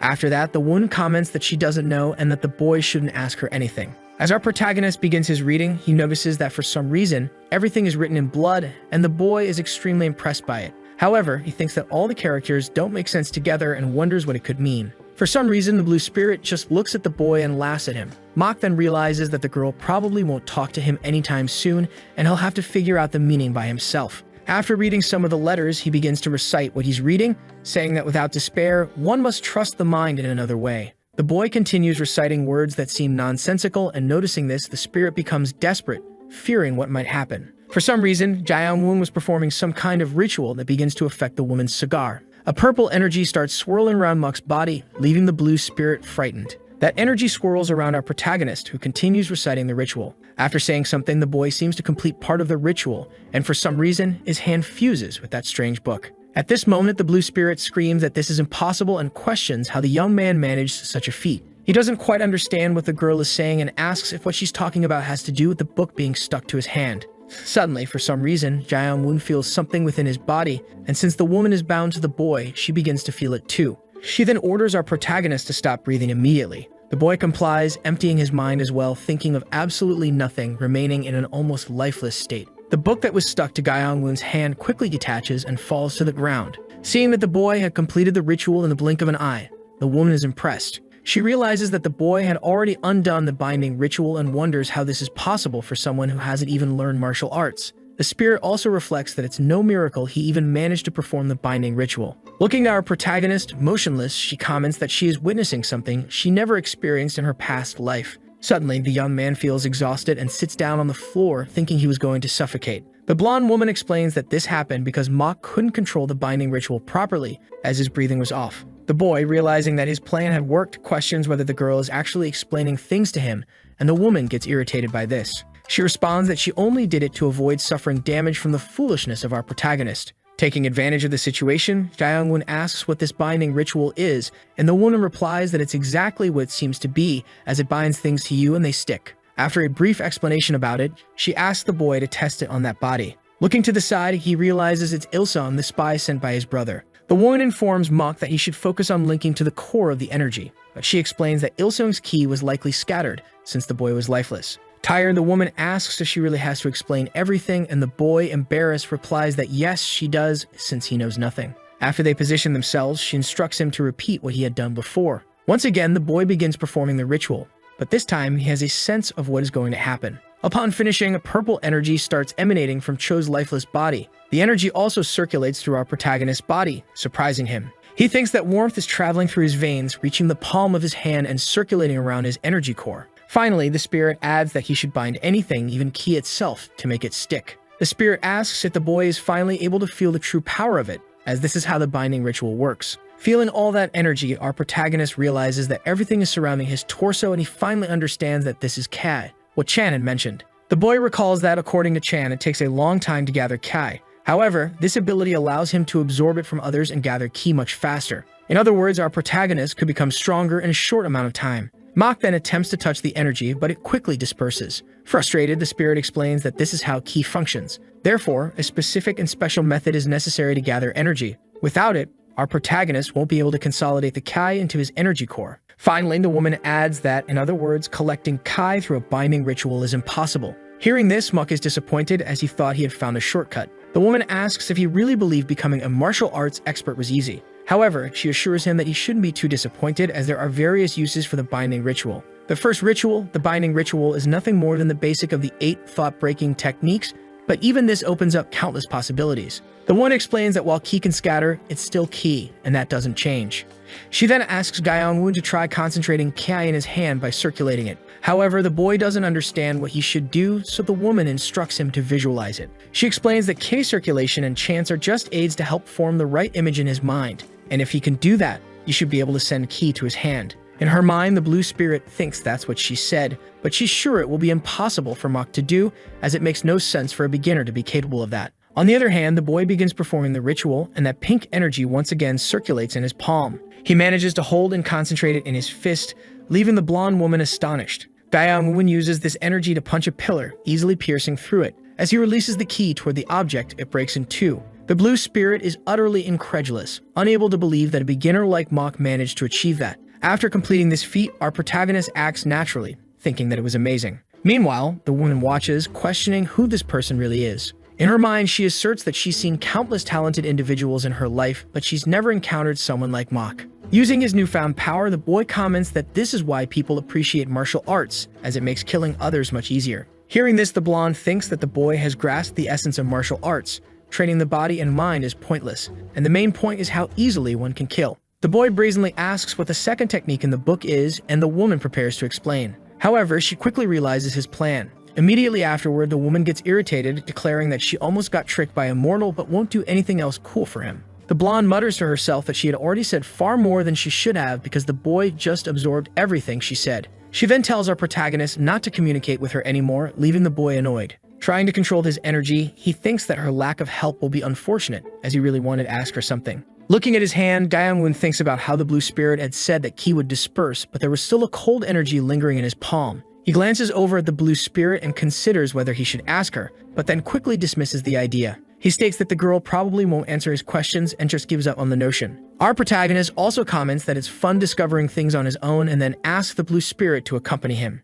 Meanwhile, somewhere else in the early hours of the morning, we see someone walking under the moonlight. This person was the escort warrior of Lady Seok, who had just arrived at the Phoenix Pavilion. In front of the temple, she enters, opening the door and countering various sculptures. She even sees some strange statues and other unknown objects. Inside, the woman stands before an enormous statue that seemed to stare deep into her eyes, emitting a strange aura. As she walks through the place, the girl wonders why this room was full of strange things. Suddenly, a flame ignites and the girl begins to speak, saying she was sure they were aware since she had sent a message informing them. Nevertheless, she delivers the news that the shaman Memyo Shin is dead and that he was murdered by the third son, young master Mok Gyeongwon. The statue doesn't seem to react, and Lady Seok's subordinate presents 300 silver coins with an apology. She announces that Lady Seok was offering an additional 400 if someone accepted another task, the task of eliminating the third young master. A silence falls over the room, but suddenly, the flame that had lit extinguishes. Realizing her message had been received, the girl bows, thanking whoever was there.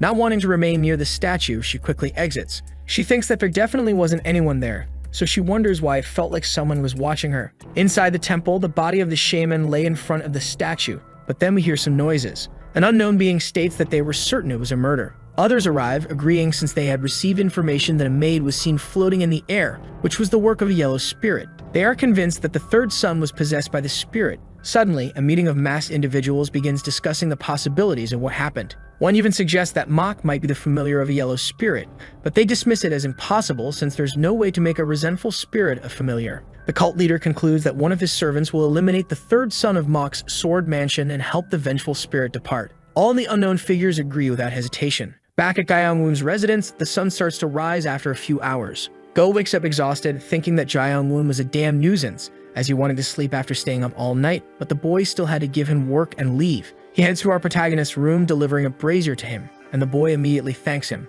Go asks why the young master wanted it, and the boy explains that he had something he needed to burn. He reveals that he was going to burn the secret manual of Mok's sword mansion, leaving Go shocked. Watching the boy tear apart one of the books, Go is in complete disbelief and questions why. Afterward, our protagonist quickly tosses the torn remains of the book into the fire, sending Go into despair. The young man is utterly speechless and declares that the crazy bastard had burned the millennia-old secret manual. Gyeongwon finally finishes burning all the remnants of the book. Go finally speaks, asking why his young master was doing this. Completely disheartened, he questions why the boy had burned the book, explaining that secret manuals are highly coveted for their many uses. Gyeongwon responds that this was precisely why he burned them, and then throws the last remaining book at his subordinate's face. Finally, the young master explains that he burned the book so that only he could use the knowledge within, leaving Go baffled. The boy explains that everything he needed to know about the books was already in his head. As he turns away, Mok mentions that he needs his subordinate to do just one thing. He explains that when the sun rises, the boy should deliver something to Madame Siak and to his second brother. Go is confused, but our protagonist informs him that he had already said everyone wants those books. Mok suddenly comments that he wishes for a peaceful family. In other words, if they would happily share things among themselves, it would be quite wonderful. Seeing the terrifying expression his master is making, Go realizes what this is all about. The sun continues to rise, and it was already close to 6 in the morning. Cam, while hanging his clothes, thinks that his morning routine is quick. When he wakes up, he organizes his bed and quickly changes his clothes. After that, he cleans his surroundings and then checks the list of things he needs to do for the day. It's a habit he's maintained since his days as an assassin, a life of strict control and advanced planning. However, he soon won't need that anymore, as something good is about to happen. Because when he successfully becomes the subordinate of the second son of the family, he will become an elder of that clan, someone of great importance. Looking toward the horizon, the man thinks that it seems like just yesterday when he was an orphan and lived as an assassin, and it brings him a sense of warm nostalgia. However, Cam, who was at peace, is suddenly interrupted when a young man arrives at his room, stating that young master Eunpyeong is looking for him. Upon receiving this news, Cam becomes extremely confused, not understanding why he was being summoned so suddenly, and begins to suspect something. We then skip ahead a few hours and hear a loud bang as a door is violently opened by someone. Cam storms out of a room, furious, thinking that everything is a mess. We see that the man, for some reason, has part of his head injured as if he had been struck hard. Some time before that, we see Cam bowing before the third young master, and at that moment, the long-haired man informs him that Cho Il-seng has disappeared. Eunpyeong states that he sent guard Cho to check if the third son had truly lost his martial arts, but Cho suddenly disappeared without making contact. Furious, the second son of the mansion questions whether his subordinate dared to deceive him so brazenly. Sensing that something was wrong, the former assassin explains that he did not give false reports to the young master and was certain a different problem occurred. At that moment in his anger, Eunpyeong throws an object that strikes his subordinate's head, wounding him instantly. Outraged, the long-haired man demands to know why warrior Cho hasn't returned if what Cam said is true, and asks if Cam thinks he's a fool. Desperate, Cam wonders how this could happen, as at this rate, his decision to switch allegiances would be in vain. Frustrated, he denies it, insisting that all the work he's done up until now and all his sacrifices cannot be for nothing, so Cam pleads with Eunpyeong for more time, saying he will find warrior Cho and prove his innocence. Eunpyeong questions why he should trust Cam, and the man, determined, responds by swearing on his right arm with all his strength. Cam explains that a martial artist's right arm is everything, so if he fails, his life will be doomed to failure. Seeing that Cam was serious, the third son relents. The long-haired man then tells Cam that he must prove himself. He shouts that Cam has 4 hours, and if he finds warrior Cho, he will believe his words, but if he fails, Cam must forfeit his life. Realizing this was his only chance, the warrior promptly agrees, affirming that he will keep this in mind. Back in the present moment after leaving the temple, Cam is thinking that nothing has gone as planned since Jung appeared. The man thinks that while the chances are slim, if Jung sets something up, he won't sit idly by and begins heading toward our protagonist. Cam ends up running into Go, who is utterly exhausted and tired from all the work. The martial artist grabs his former friend by the neck and presses him against the wall. He angrily states that he told Go not to take his eyes off that brat for even a moment, and asks if Go thought his words were a joke. Chan responds that he did not and that he faithfully obeyed his master's orders, but Cam demands to know what he's doing now. The man also questions if his subordinate is plotting something with that replacement, but before he can get an answer, he notices some books inside Go's coat. Curious, Cam grabs them to understand what this was about. Chen tries to stop him, worried that he will fall into a misunderstanding, but it's already too late. Upon reading the cover of the book, Cam's expression changes completely, becoming furious. He turns and asks Go what he's been doing this whole time. Chan sees that the warrior is completely enraged and realizes that it's already too late. Sometime later, we see several people near the room of our protagonist, shocked by the scene. Chan was dragging Go's unconscious body through the corridors of Mok's quarters. Shortly after, he kicked open the door where Jaeyoung Woon was violently forcing it open. Without remorse, Cam threw the severely injured Go toward our protagonist in an attempt to intimidate him. The maniac seemed to show little affection and simply greeted the warrior. Completely furious, Cam ordered our protagonist to explain himself immediately. While looking at the boy, Jaeyoung Woon thought that just seeing Mok ruined his mood, and at that moment, he played dumb. Seeing that the young man wasn't going to cooperate, Cam closed the door behind him, ready to teach that rebellious substitute a lesson. He walked toward Jaeyoung Woon, affirming to himself that he couldn't shake the anxiety in his head, and told the boy that he had already spoken. Without hesitation, Cam grabbed Mok by the neck and pinned him against the wall. After doing that and leaving our protagonist in a tight spot, Cam declared that if he tried anything funny, he would kill him. Mocking him, Jae-young-won claimed not to remember hearing anything come from the martial artist's mouth. Consumed by rage, Cam questioned what the boy had done to the second son's guard. However, the boy continued to act and said he knew nothing. Even angrier, the warrior demanded that Mok not lie and asked if he had killed Ilseng, but the boy retorted that he wasn't strong enough to defeat Cho. At that moment, Cam thought to himself that he knew that and what the boy was saying made sense, but still something bothered him as if he couldn't believe it. Mocking his enemy, Mok smiled and asked how the third son, who had lost his martial arts, could kill someone trained. Hearing this, Cam recalled the moment when he had reported to the second son of the mansion master. Now fully consumed by hatred, Cam began to draw a small dagger, declaring that he knew Mok was responsible for it all. Cursing our protagonist, his eyes gleamed blue as he rushed to kill the boy, to put an end to the roots of his problems. However, Jae-young-won seemed unfazed and asked what Cam was going to do, then blamed him for switching sides. Mocking the warrior, Mok commented that the cursed fraud, who had no martial powers, had killed the second son's guard. At that moment, Cam completed his attack on Jae-young-won, and we saw a splash of something like ketchup from someone. A loud sound echoed, and after Cam struck Mok, we could see the guard falling to the ground with our protagonist sitting in front of him. Breaking the silence, the guard said it had been 3 years. He explained that he was born an orphan, raised as an assassin, and had made it to that place after sacrificing all his money, enduring 3 years doing all sorts of jobs. Desperate, the man said that his life depended on those 3 years. It was his only way to survive. Pachong had ruined everything, not only killing the third son, but also the second son's favorite subordinate. Cam said he would have to kill our protagonist, and even if he stayed there, he would end up dead anyway. So he would kill the boy and leave. However, Cam had an idea and said that wasn't his only option, remembering something he had obtained. He commented that even with Cho Il-sung dead, nothing could be done about that, but there was something that could replace him. The martial artist said he didn't know how Mok had obtained it, but it would still be useful. Determined, Cam asked if Jae-young-won had the rest of that secret manual. Cam thought that if he took the secret manual with him, it would compensate for Il-sung's death, and he might even get more. However, our protagonist responded that he wasn't sure, and Cam stated that he wasn't understanding the situation. The man commented that if things went wrong for him, he could just kill Mok and leave, but who knows, he might change his mind if he had the rest of the secret manual. However, Cam added that if Jae-young-won continued saying he didn't know, he would have a terrible, slow death, full of suffering, so it was better to give up quickly. The young man caved, giving up resistance and responding that he would give Cam the rest of the manual. Cam then removed the knife from Mok's neck, thinking to himself that Mok couldn't pretend to be all-powerful when his life was at risk. The young man stands up and extends his hand to the boy, who, for some reason, simply shakes the guard's hand. Completely confused, the martial artist asks what was happening, and Mok replies by handing over the secret manual. After saying that, the young man reveals that the entire manual is in his head. Jae-young-won also stands up and says that he still has one more thing to say, and then firmly shakes Cam's hand. The young man thanks the warrior and begins using one of the 8 mind-destroying techniques. An aura of energy starts to emanate from Cam's body, and our protagonist uses the first technique called the binding. With that, the martial artist realizes that his internal energy is being drained. He panics and tries to attack Mok with his dagger, while the boy states that he had been wondering who to use that ability on. For that reason, Jae-young-won thanks Cam for offering himself as a test subject and says he is very grateful. Desperate, the man tries to break free by any means and continues delivering attacks, pleading with Mok to release him. Even after several blows, our protagonist remains undisturbed and continues performing the binding ritual.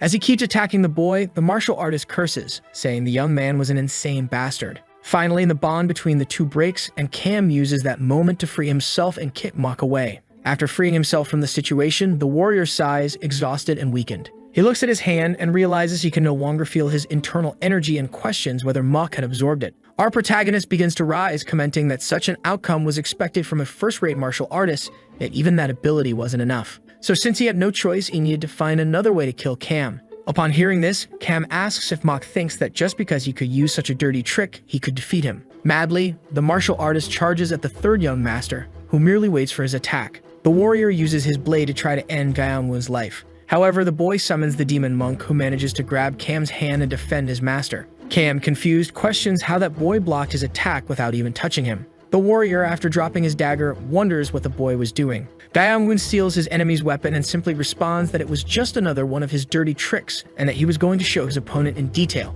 Cam finally sees a demonic creature looming behind the boy. He becomes extremely confused, unable to even move his hands, which are bound by the creature. With the dagger in hand, Mok comments that he will return to Cam both his energy and the dagger, and immediately after, he strikes Cam squarely in the left side of his chest. After that attack, with no remorse, the boy declares that both things belong to Cam, and therefore, he was returning them. Following the attack, Cam stumbles back from our protagonist, walking backward, injured. The The young man begins to spill some ketchup, realizing that he was wounded. He thinks that it's bad as the place where he was stabbed is extremely dangerous, and if he doesn't remove the dagger carefully, the bleeding will worsen. Cam also tells himself that the damn boy not only took his internal energy but also used a supernatural force to attack him. Even so, there was still a twist to the situation, so the young man begins to talk with Mach. With an expression of someone who already had the situation under control, Cam asks if our protagonist had forgotten about the poison he had received. However, the boy seems calm and simply tells his enemy to go ahead. The martial artist still tries to negotiate to reach an agreement as the situation would not benefit either side.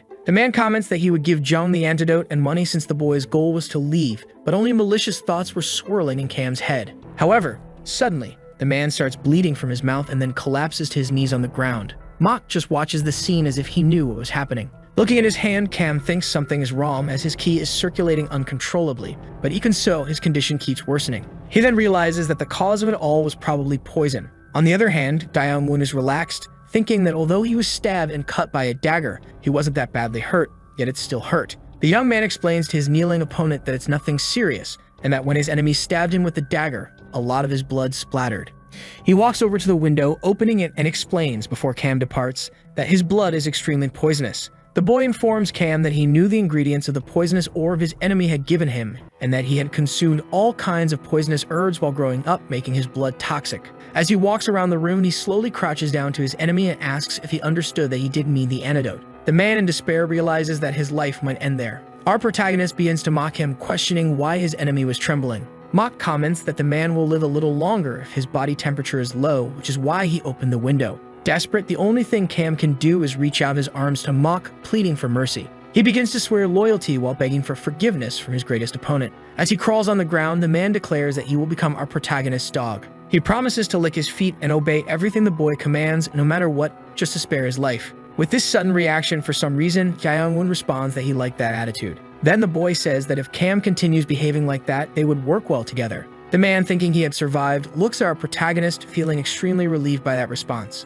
However, the boy rephrases his statement, saying that it would have only happened if Cam had acted like that from the start. Once again, the boy uses the dagger to strike the martial artist's body. Mach states that his enemy switches sides based on his own needs and that he has no loyalty at all. In other words, it was better for both of them if Cam were no longer alive. The man, now seeing his life flash before his eyes, falls backward and Mach stands over his body. A silence falls over the room, and finally, after all that battle, the martial artist is dead. Gyeong-won breathes a sigh of relief, but while stretching, he thinks that his body still aches a little as he really had been stabbed with that dagger. However, either way, he resolved things faster than expected and wonders if he should call it luck since he had planned to kill Cam. The boy, without any pity, looks to the side and questions whether he should kill Go-chan. However, he decides not to, reasoning that considering Cam didn't know he had burned the secret manual, Go kept that secret and could still be useful. Mach immediately orders Go to wake up, and the boy promptly gets up. He asks how his master knew about it, and the young man replies that it was impossible not to notice,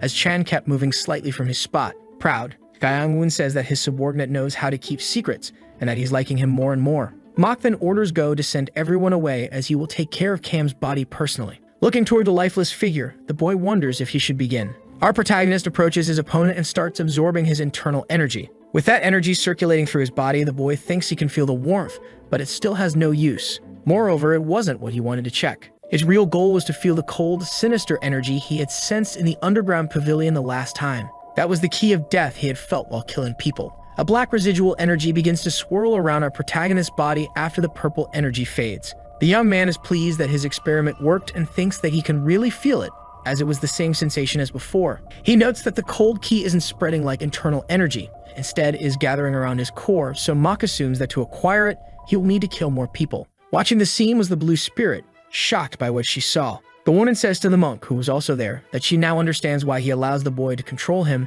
then remarks that our protagonist is a complete monster. Sometime later, we see a first-class guard, Jun Yangpyeong, saying that he didn't think the warrior Cam was lying. Ampyeong responds that he knew and that there was no reason for Cam to lie about something they could verify later. Confused, the guard asks why his master did that, and the boy explains that when you are kind to someone from the start, they become arrogant. That's why he had to show Cam how strict he could be, because if he forgave later, Cam would learn to be submissive. The young man also says it's necessary to be cruel to someone before being kind so that your good deeds stand out. John promptly understands and remarks that he wasn't familiar with such wisdom. In his head, he thinks that warrior Cam wasn't a loyal man and that test was necessary. Moreover, Ampyeong would likely be the successor. However, in that room, another subordinate of the second son arrives, stating that they had a problem. The second-class guard, Han Sang, brings the news that warrior Cam had attempted to kill the young master Mok. Upon hearing this, Eunpyeong and Jian are in shock. The guard asks why, and Eunpyeong replies that if this was Cam's way of proving his innocence, it was a foolish way to do it.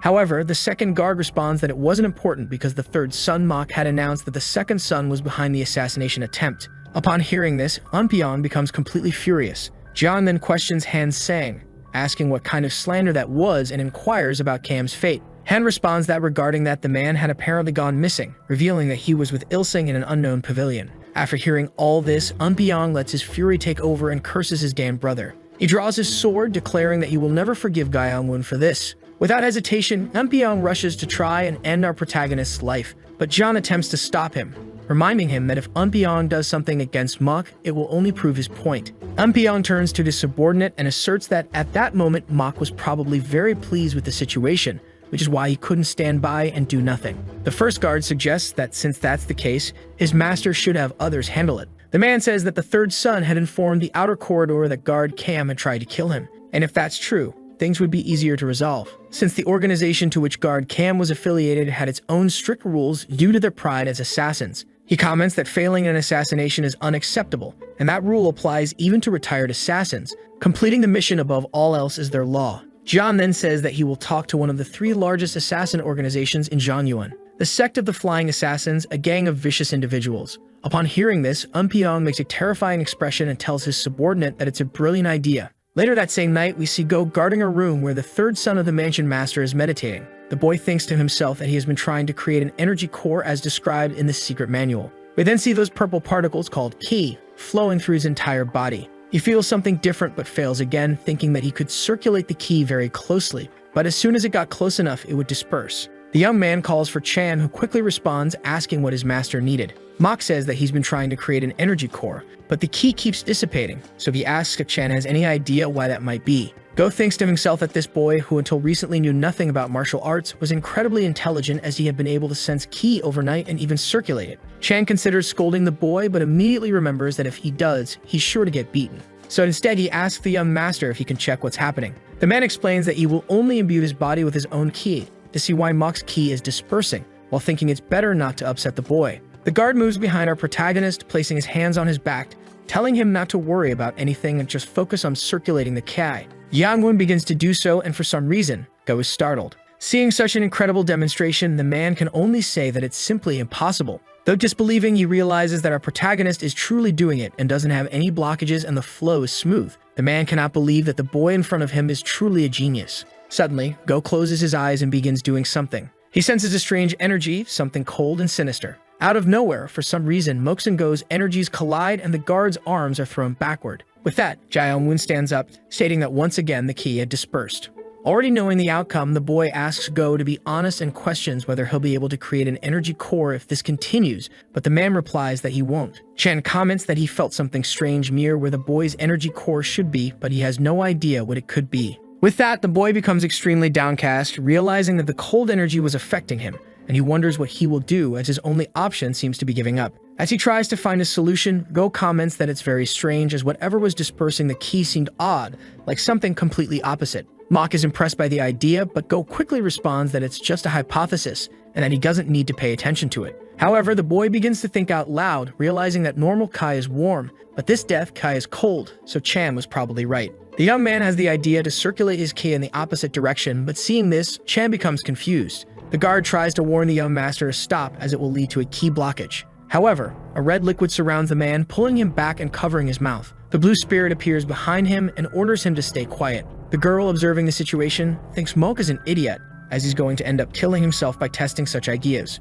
She explains that if a familiar spirit lays hands on its human, it gets hurt, but if a human dies in another way, the contract between them is nullified. The woman comments to the monk that it seems they'll be freed sooner than expected. As soon as the soul of our protagonist dies and leaves his body, she plans to tear the boy apart, leaving nothing behind. Meanwhile, at the Blessed Flower Hall during the night, Lady Siak is meeting someone, and this mysterious person introduces herself as New Moon. She claims to be a shaman from the Phoenix Pavilion. Siak, looking at this mysterious figure, is confused as one of their more famous shamans had died, and yet they only sent one person. who also seemed young. Moreover, Siak tries to understand why this girl brought the body of the deceased shaman with her. The shaman, as if reading her thoughts, states that the body of the disciple Mayo will be useful for the ritual, as it will help her track the spirit that killed him. Upon hearing this, Lady Siak realizes that New Moon called the old man a disciple, which means she holds a higher rank than him. However, the shaman asserts that there's something she needs to clarify before beginning. Determined, New Moon states that the third son will die regardless of anything. Lady Siak responds that, to be honest, she didn't like New Moon before, but now that she heard the girl say that, she's completely changed her mind. The shaman then begins to gather her power, and an intensely blue aura becomes visible around her body. She starts reciting some words, clasping her hands together, and suddenly the lifeless body of Mayo shows some spasms. New Moon chants some words about the ritual and performs some hand gestures, finally concluding with something called the Swift Decree. The woman uses a dagger to pierce the lifeless body of Mayo. For some reason, after being struck, the old man begins to emit a terrifying aura and convulses. Groaning sounds can be heard, and a strange reaction occurs in Mayo's neck. Several hands begin to emerge from the lifeless body of the man, and something horrifying happens. These hands start to follow a path toward their target. They finally find and reach the blue spirit and the monk. The hands pass by the two and head towards our protagonist, who is defenseless, meditating. Under Monk's orders, the monk immediately tries to protect him from the strange hands, positioning himself in front of the boy. However, the strange arms attack him, throwing the mystical being into the wall and injuring him in the process, but for some reason, they do not finish him off. Seeing this, the blue spirit, after a closer analysis, realizes that the ritual is a reverse assassination. Back where Siak is, she understands that this ritual means that every time the girl stabs Mayo's body, the third son will suffer the pain and be affected. New Moon continues mercilessly, attempting to end Monk's life by repeatedly stabbing Mayo. However, the monk is ready to protect his master. Siak thinks that just imagining it gives her immense pleasure, and she craves more and more. The shaman, without mercy, continues to stab the body, while on the other side, the hands attacking the monk give up and change direction, heading toward Mach. Once again, New Moon uses her dagger, and meanwhile, the only thing Lady Siak can think about is seeing the third son suffer even more. The blue spirit, calmly observing the situation, calls the attacking entity an inferior creature, and immediately uses her ability to slice part of the hands. She then questions how that person dared to do such a thing, turning her gaze towards New Moon in an attempt to locate her exact position. The blue spirit can see exactly where the woman is and wonders how the shaman dared to interfere with her prey. She commands the person to leave immediately, and without hesitation uses her attack to cut even more of the hands present and launch them towards New Moon. That attack travels a long distance, but after some time it finally reaches and strikes the shaman directly. With this powerful blow, New Moon and Mayo's body are thrown into the air in the blink of an eye. Seeing this, Lady Siak rushes to the girl and asks if she is alright. The injured shaman can only mutter that it was impossible because that attack had repelled her reverse assassination. Witnessing this, New Moon concludes that there wasn't just a yellow spirit present. Nevertheless, the shaman remains unfazed and tells Siak that she will need a higher payment for what she's about to do. Confused, Siak asks what the girl means, and New Moon states that she will need at least 1,009 dishes to compensate. Siak's subordinate denies the request, saying she had already taken 500, which should be enough. But New Moon retorts that it wasn't what she expected and says she's risking her life. Siak asks if the situation is truly that dangerous. New Moon explains that it's a high-ranking evil spirit, and even a yellow spirit can threaten a person's life. This one is far greater. She also adds that anything stronger than a yellow spirit is a disaster, and most shamans are unable to deal with anything above that level. But New Moon asserts that she's an exception as she is extremely talented, causing Siak to hesitate. Without further question, Siak agrees and comments that she will give the girl the additional 1,000. However, she demands that New Moon have a well-thought-out plan to get rid of Mach Gyeongwon. New Moon begins to remove her overcoat and explains that shamans have ranks just like spirits. From highest to lowest they are divine, sun, moon, talent, darkness, and bearer. She is 2 levels above Mayo, who is a bearer rank and had only 5 years of basic training. Finally, the girl's eyes begin to glow and she states that she is of talent rank. Looking at the young woman's presence, Lady Siak thinks she had believed the shaman to be much older and suspects she might have lied. However, at that moment, a dark energy begins to spread throughout New Moon's body, and she declares that she is also one of the 3 shamans of the Phoenix Pavilion. Specializing in dealing with familiar spirits, this terrifying aura oppresses everyone in the room, making them feel a crushing pressure. She opens the door and guarantees to Lady Siak that the third son will not survive this situation. Back in the other location, our protagonist remains in the same position, still meditating.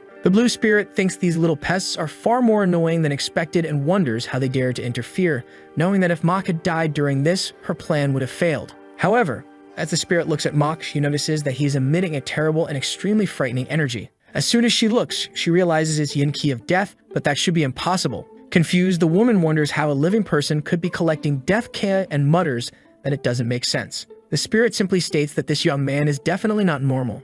On the contrary, Mach has managed to understand the circulation ritual incredibly quickly and learned to circulate Ki in one go, and now he's collecting death Ki while still alive. At that moment, Mach begins to awaken and sees a dark aura surrounding his body. Finally, the blue spirit admits, reluctantly, that the boy is starting to intrigue her. Seeing this, the boy is extremely pleased, knowing he was right. The answer lay in the reverse circulation of his Ki, which hadn't dissipated like before. Unfortunately, he hadn't yet been able to form a core. Shocked, the blonde girl approaches our protagonist and asks if he is sure he's alive. The boy, confused, replies that she can see for herself, and the girl wonders how a human could collect death Ki. Mach is even more perplexed by the situation as he didn't know he wasn't supposed to be able to gather that type of Ki. Besides that, Jae-young-woon asks the girl something else, wondering what had happened in the room, to which she responds that it had taken him too long to notice. Our protagonist walks over to Go, noticing that not only was the demon monk unconscious, but his guard was as well. However, the girl says she isn't sure what happened. At that moment, the monk awakens and starts gossiping about everything that occurred to his master.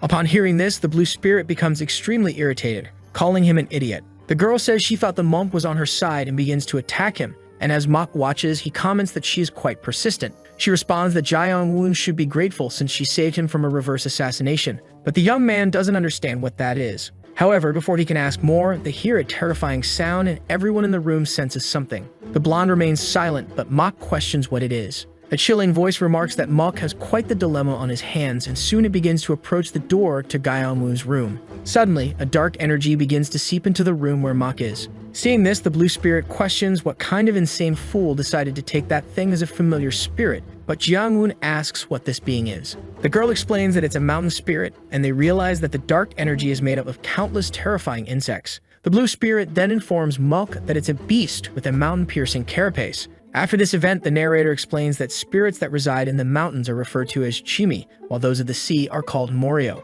For a long time, people have called these spirits that bring disasters and problems chimomorio. One of these is the mountain-piercing carapace beast, and we see a creature resembling a crow made of darkness land on New Moon's arm. This creature, with only one eye, emits a strange noise indicating that it is in service to its mistress. The girl releases the monster, which flies off, pursuing something. This spirit looks like a bird, but has the tail of a snake and attracts insects to cause chaos. Moreover, it's highly lethal. The shaman watches her familiar spirit take flight. As New Moon walks toward our protagonist, surrounded by insects, she reflects that there are no friendships among shamans. This is because they all dance close to death, so she wasn't too sad that her disciple had died. However, it's not pleasant to see such a familiar face being ruined by an evil spirit. More and more insects begin to gather around the young woman as if under her control. While making a hand seal, she declares that the third son, Mach Jae-young-woon, will become food for her familiar spirit. We return to the moment when our protagonist is facing a swarm of insects coming toward him, and he becomes extremely uncomfortable. Go, having been previously restrained by the blue spirit,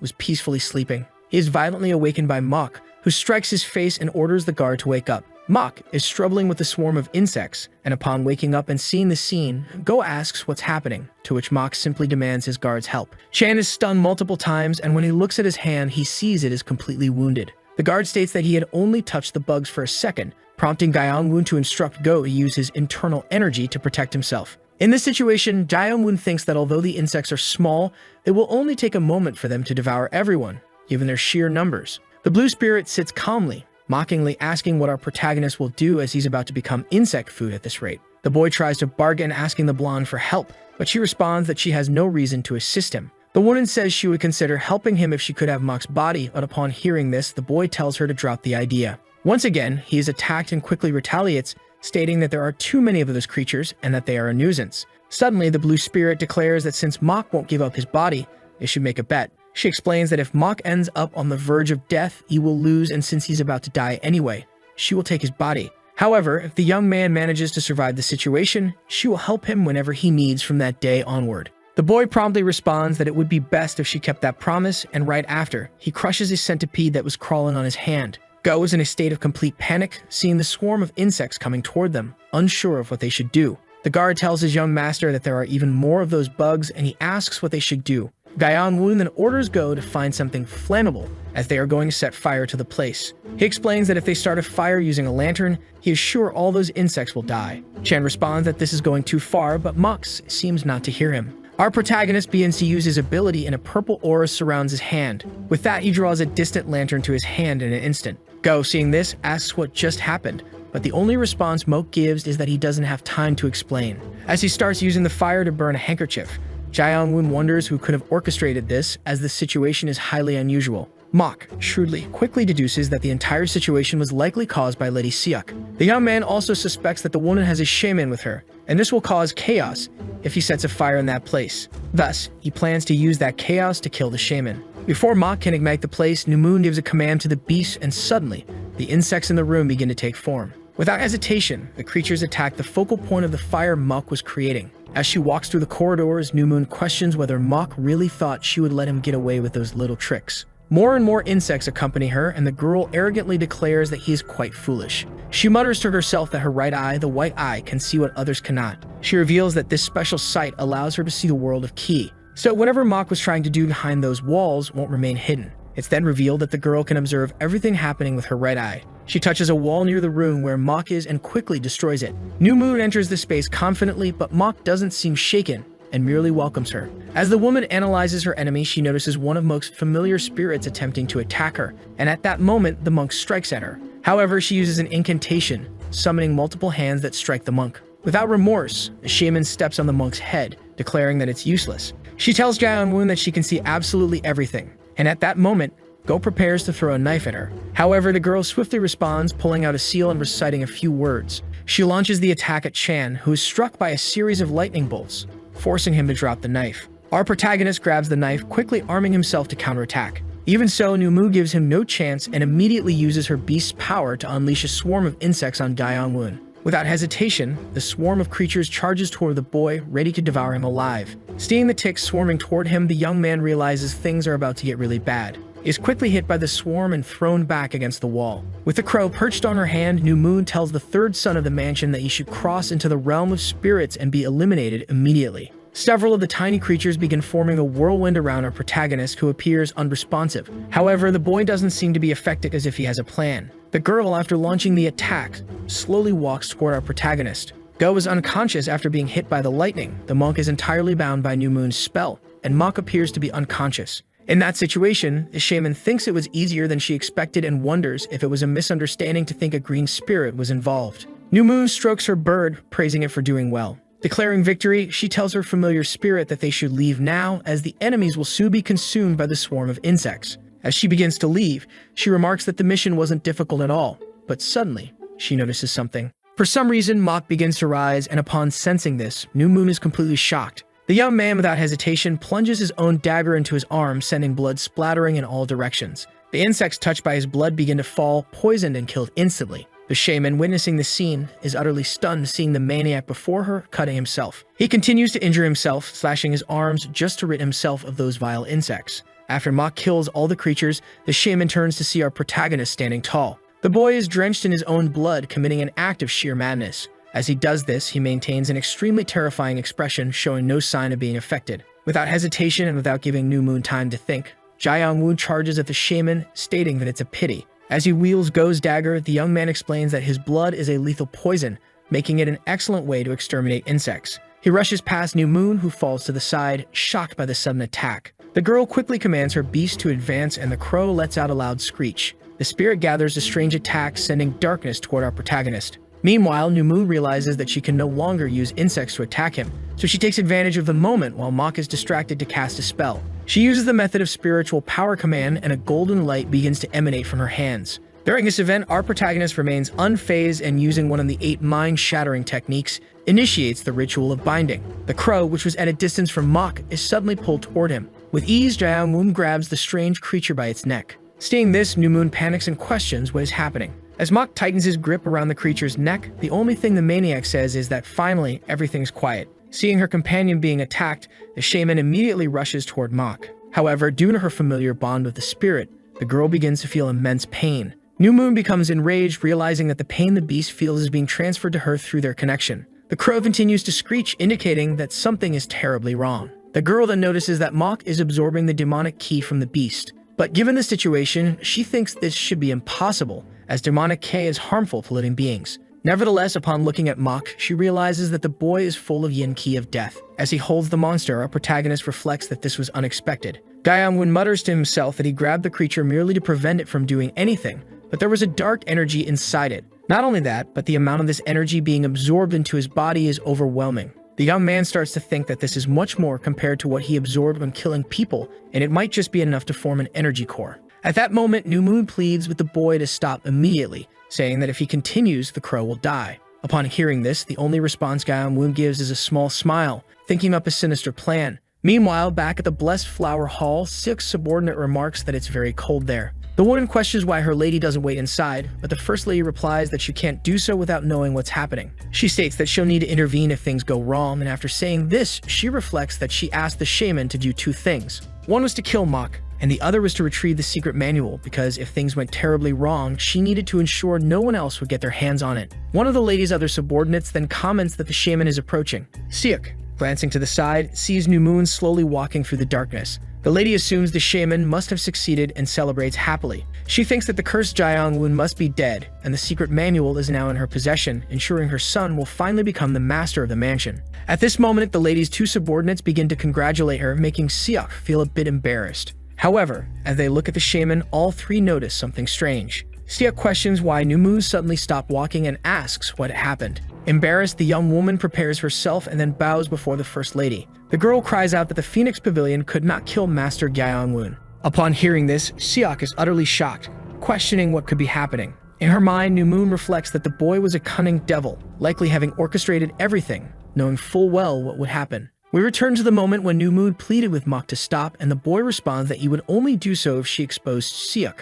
He asserts that even if he killed New Moon, Seok would just send someone else after him, which is why he wanted her to defame the First Lady. He explains that if she does so, the Phoenix Pavilion and Lady Seok would become enemies. Back to the present, New Moon considers that by doing this, she would become a traitor to the Phoenix Pavilion, but she has no choice. She then tells Seok that the woman had claimed that the young master Mok was possessed. Moreover, New Moon loudly declares that Seok had asked the Phoenix Pavilion to exterminate the spirit and kill Gyeongwon, but the young master was perfectly normal. For this reason, she asks Seok to never again make such requests to the Phoenix Pavilion. Seeing herself exposed, Seok panics as everyone in the mansion hears that the First Lady had been trying to kill the third son. The people then order someone to go to the Blessed Flower Hall to arrest the First Lady. With this, Seok's subordinates realize that the martial artists from the outer hall are coming and try to warn her. At that moment, Seok wears a horrified expression, thinking that all of this is Gyeongwon's fault. New Moon quietly leaves the scene, having thrown everything into chaos. As she passes by a window, we see Mok inside the room, questioning if the girl had done as he commanded. Gyeongwon is still holding the neck of the shaman's familiar spirit, threatening her. New Moon promptly replies that, as he can see, she did. Frustrated, she mutters to herself that everything turned out the way Mok wanted in the end. Now, Lady Seok has become both an enemy of the Phoenix Pavilion and a villain. However, New Moon also reflects that she is in no position to worry about Seok, having betrayed the Phoenix Pavilion herself to save her familiar spirit. She tells our protagonist that it's time to leave and asks him to return the spirit as promised. Mok responds that before he does, he has one more thing to say. With a sly smile, he states that there's something specific he wants to ask the girl. After a moment, New Moon asks Mok if he really wants to know about Chimamoryo. The boy quickly replies that he does, as he wants information about people who control spirits, like the demon monk and the feathered head. The girl, observing his actions, thinks that, as expected, the young man wasn't possessed, but rather possesses a familiar spirit himself, though she doesn't understand how he accomplished that. Moreover, there is another spirit filled with immense resentment present, which sends chills down her spine. Without remorse, the young man tightens his grip on the poor crow's neck, demanding whether the girl is going to talk. Seeing her familiar spirit being threatened, New Moon promptly agrees to explain. She explains that there are 6 levels among the Chimamoryo: Sinister Beast, Strange Beast, Mystic Beast, Demonic Beast, Sacred Beast, and Divine Beast. The girl also informs him that the Phoenix Pavilion has 3 people, including herself, who can control these beasts as familiar spirits. One of them is Go, who has been a great help to the Pavilion Master and deals with strange mountain beasts called Gu Diao, though she doesn't know the full extent of his powers. The other is the Master of the Phoenix Pavilion. She isn't sure what type of Chimamoryo the Master possesses, but she's certain it's one of the highest levels. Our protagonist, confused, asks if the Master has a sacred beast or a divine beast. The girl replies that those only exist in legends, and there are only a few stories of people who acquired sacred beasts as familiars. It's more likely to be a mystic or demonic beast. She pulls a book out of her clothes about the subject and hands it to our protagonist. Receiving the gift, the boy thanks her. The young man is highly impressed, thinking that even the mountain-piercing carapace beast had an immense amount of ki, and he wonders what the master might possess. He acknowledges that having a high-level Chimemoria would be valuable, but it would be incredibly difficult to obtain. Then, without hesitation, the boy throws the crow back to its owner and comments that she did a good job. The young man asks if the girl wasn't going to thank him, and despite her reluctance, New Moon says thank you, Mok. After that entire display of cruelty, Jae-young-woon allows the girl to leave, and Go, who had been watching the scene, cannot bear his master's harsh personality. New Moon, embarrassed and furious at everything that transpired, quietly leaves the place, seething with anger. On the other hand, Mok is completely elated, thinking it was a lucky day. Lady Seok can no longer harm him, as she will now be under the scrutiny of everyone in the mansion. Additionally, all anicap from the mountain-piercing carapace beast had entered his body, enough for him to create an energy core. Now he would be able to learn martial arts and become someone powerful. Suddenly, Go approaches Mok, asking if he is sure everything will be okay. The boy explains that the shaman probably holds a grudge against his master, but Mok doesn't seem to care much. Chan then questions whether his master is worried, as she could seek revenge or do something worse, and at that moment, Mok agrees with him. However, Jae-young-woon confidently declares that New Moon won't be able to do anything. Shortly after, New Moon is seen speaking to someone unknown, stating that it's time for them to fulfill their side of the bargain. Elsewhere, as she looks at her injured familiar spirit, New Moon thinks she wouldn't be surprised if it died now. As she broods over our protagonist's name, the girl becomes completely enraged. She glares in Mok's direction, declaring that she will retreat for now, but she will return soon. However, a mysterious voice suddenly comments that it seems New Moon is swearing vengeance. Startled, the woman hurriedly moves away as if dodging something unknown. For a moment, silence falls over the entire area. New Moon reflects that the sensation is far too strange and something is definitely happening. Her red eye begins to bleed, and during this, she declares that she can't believe there is someone so powerful, evil, and sinister. Suddenly, two feminine hands appear behind her. Those red nails encircle the shaman's eye, causing it to bleed even more. After shedding tears of blood, the woman sees in front of her a figure she had hoped never to encounter. The blue spirit stands right before her eyes, bathed in the light of a blood moon. In a strangely pleasant tone, the blonde comments that New Moon is quite beautiful, even without her eye. At that moment, the blood pouring from the girl's eyes starts to flow into her mouth. She realizes she can no longer breathe, and shortly after, she loses consciousness. Elsewhere, we see Seok angrily slamming her fist on a table, shouting at the mansion's external master that she is being slandered. The woman insists that the boy is framing her and asks if the master really believes she would try to harm Mok. Seok further claims that the shaman and the third son are conspiring against her, possibly trying to incriminate her. However, with authority, the master commands her to be quiet, and immediately, she complies. Sang Wongbek, with a commanding tone, orders the woman to remain silent for a moment. He then asks what the commotion in the medicinal hall was about the day before, and Seok explains that it concerned Mok's forbidden entrance into the mansion master's hall. However, Wongbek responds that it doesn't make sense since Jae-young-woon saved the mansion master and asks if Seok was attempting to harm the mansion master. The woman quickly denies this, but something suddenly happens. As she looks at Sang, she becomes extremely intimidated and falls silent immediately. The man replies that he cannot simply let this incident pass and announces that an investigation will soon be conducted on Seok. He assures her not to worry, as it will be a fair investigation, thoroughly examining her, the second son, and the third son as well. We then cut to our protagonist, sitting and meditating with the death energy swirling around him.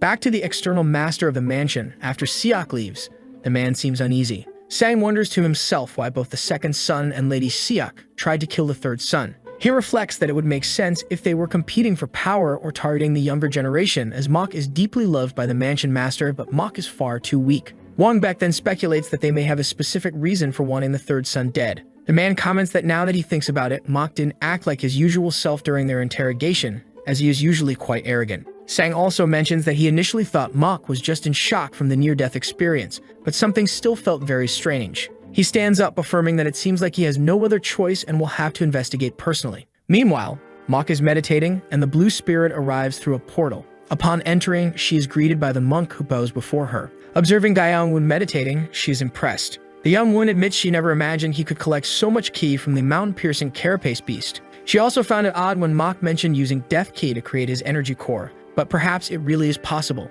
Impressed by Jae-young-woon, she watches him silently. As she approaches the young man, she thinks he doesn't seem so bad after all, almost admiring his appearance. At that moment, the boy opens his eyes, seeing the blonde standing right in front of him staring. He asks what she's doing, and the woman becomes extremely embarrassed by the situation. The spirit quickly turns around, responding that she wasn't doing anything at all. Mok, teasing the blonde, asks what was going on, his tone playful, and the girl snaps. She yells at him to stop with the nonsense and focus on circulating his kai, while the young man just laughs. Annoyed, the woman wonders why she accepted that bet, blaming the shaman for not doing a better job. Suddenly, Mok remembers something and says he needs to check something. He mentions that he needs to see if the energy core is the same one the blue spirit spoke about before. The girl responds that an energy core can't be formed in just one day, and that if he continues like this, he'll only manage to gather a small amount of ki. However, as the spirit looks to the side, she notices that Mok is surrounded by a strong aura and an energy core is already forming just beneath his navel. The girl is utterly astonished by this and asks if she can take a closer look to verify something. Mok, curious, asks what she plans to do, and the spirit explains that she just wants to place her hand on his energy core and use her fingertips to touch it. As she does so, for some reason, she feels something extremely strange and Mok asks what she's doing. The woman replies that her hand has entered, but she doesn't understand why, and Jae-young-woon, confused, asks what is happening. The spirit admits she has no idea and turns to the monk, asking him to try. They continue touching our protagonist, who remains confused, but the only thing the blonde says is that she's unsure of what's going on. She questions herself, wondering if it's because she's a familiar spirit. With an idea in mind, the blue spirit glances over at Go-chan, who is sleeping. She attempts to touch his energy core, causing him to wake up in immense pain, and she finally realizes it worked. Go groans in agony, and the only comment the spirit makes is that the boy is being dramatic. She tells Mok that it doesn't seem to be her problem, prompting him to ask if there's another way to check. The spirit replies that there is, but at that moment, they both feel something strange. All three in the room turn to the door, as if sensing something. Standing there is Sang, calling out to the young master and asking if he's asleep. Hearing this, Mok wonders what Sang would want to speak with him about so late. Sang Wonbaek is one of the mansion's most loyal subordinates, having served for 2 generations, and the elders trust him. Because of this, not even Lady Seok could do anything against him, and he currently holds the greatest influence in the mansion. At that moment, Sang enters our protagonist's room. Confused, the boy asks what the man is doing there, and Sang simply replies. First, he wishes to apologize, saying that despite the protection of the martial artists from the outer mansion, Mok was attacked. Bowing, the man stays in that position, but Jae-young-woon immediately asks him to stand up, saying there's no need for concern. With a gentle smile, the only thing Mok says is that he's completely fine. Suddenly, Sang stands up and moves his hand towards our protagonist's head. He pauses for a moment, and Mok, observing the scene, wonders what Sang is doing. Without warning, the mansion's external master changes his expression, breaking into a smile and lightly patting Mok on the shoulder. Looking around, Sang asks where the dagger he had gifted Mok is, leaving the young man extremely confused. Then the external master clarifies that he is referring to the self-defense dagger he gave Mok. He asks if our protagonist has lost it, and for some reason, Mok glances at Go. After a moment, Mok says he remembered and then casually mentions that he had stored it in a drawer. Hearing this, Sang responds that it's good to hear. Wonbaek laughs, saying it would have been a shame if the boy had lost it. But suddenly, Mok comments that no matter how much he tries to recall, he doesn't remember ever receiving such a dagger. At that moment, the external master's expression shifts, becoming serious, and he responds that he never gave Mok any such dagger. Without hesitation, he lunges to attack Mok with his fists. Jae-young-woon, moving with extreme speed, dodges by leaping into the air and placing his hand on the headboard of his bed. Sang explains that Jong made 2 critical mistakes. As he speaks, the man strikes various pressure points on our protagonist, stating that the first mistake was that the 3rd young master was too arrogant, and second, after being beaten by the 4th young master, Mok would always retreat whenever it looked like someone was about to hit him. However, this time our protagonist did not flinch or retreat. After striking Mok's meridians, Sang states that the boy will no longer be able to move and demands that he confess the truth. Despite being thrown into the air, Mok somehow stops himself and lands on his feet. Sang is visibly confused, questioning what's happening. At that moment, with a terrifying expression,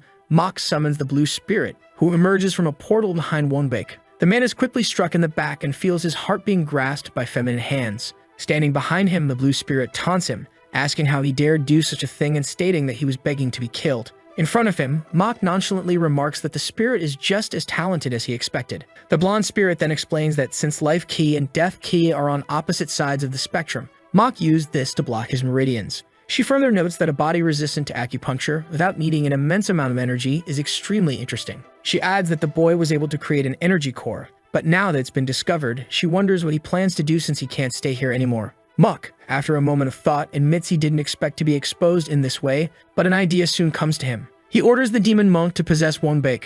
The blue spirit chuckles, saying that Jae-young-woon is basically a demon himself. Confused, the external master of the mansion can only think that he has no idea who Mok is talking to. Suddenly, purple veins spread throughout his body, and he begins to feel something overwhelming. He feels a crushing pressure and wonders what's happening to his body. In his mind, Sang considers that the person in front of him looks exactly like the 3rd young master, but he is resistant to acupuncture. And now something is gripping his heart, but he can't sense his presence. Terrified, he wonders if he's discovered something he wasn't meant to. We see the demon monk releasing numerous hands from his mouth which are entering Wonbaek's body. Confused, Sang asks, "Who is Zhang?" But the only response Moke gives is, "I am the third young master of the Sword Mansion, Mok." On another day, we see the sun rising over a mountain valley. Inside the Mok mansion, Go is walking around, reflecting that something strange is happening. He notes to himself that when he woke up, the bed was destroyed, and the mansion's external guards were far more polite than usual. Just yesterday, they were practically looking at him and his master as if they were criminals, treating them like outcasts. Suddenly, a guard interrupts Chan, bowing to him and offering a warm welcome. Chan bows in return, but all he can do is wonder what in the world is going on in that place. As Go approached the room of his master, he saw a familiar silhouette that left him both frightened and in shock. Inside the room stood the mansion's external master, Wonbaek, standing beside Mok. When our protagonist noticed that his servant had arrived, he told Sang that the young man could leave. Wonbaek bowed to Mok and then exited the room, passing by Go, greeting him silently as he left. Mok, who was calmly eating, remarked to Go that he arrived just in time as breakfast was already on the table. Still in shock and desperate with everything happening before his eyes, Go asked his young master what was going on. However, Mok only replied that his servant should sit down and eat, as he would explain everything afterward. Mok then mentioned that he had something to ask Go, and as the guard sat down, he quickly responded that his master could ask whatever he wanted. Our protagonist then asked Go if he could teach him the basics of the Sword Mansion's martial arts. Chan, who was about to take a bite of food, spat it out upon hearing the question and immediately asked if his master was serious. The third son of the mansion explained that earlier he had tried to learn the moves from the secret manual, but realized something was off. Confused, Mok asked the blue spirit, saying he was sure he had followed the instructions in the manual, but wondered why the moves weren't connecting. The blonde spirit, after analyzing the movements and thinking for a moment, simply replied that those techniques were advanced. She explained that the movements were designed for a higher-level martial artist, meaning they required a superior level of understanding.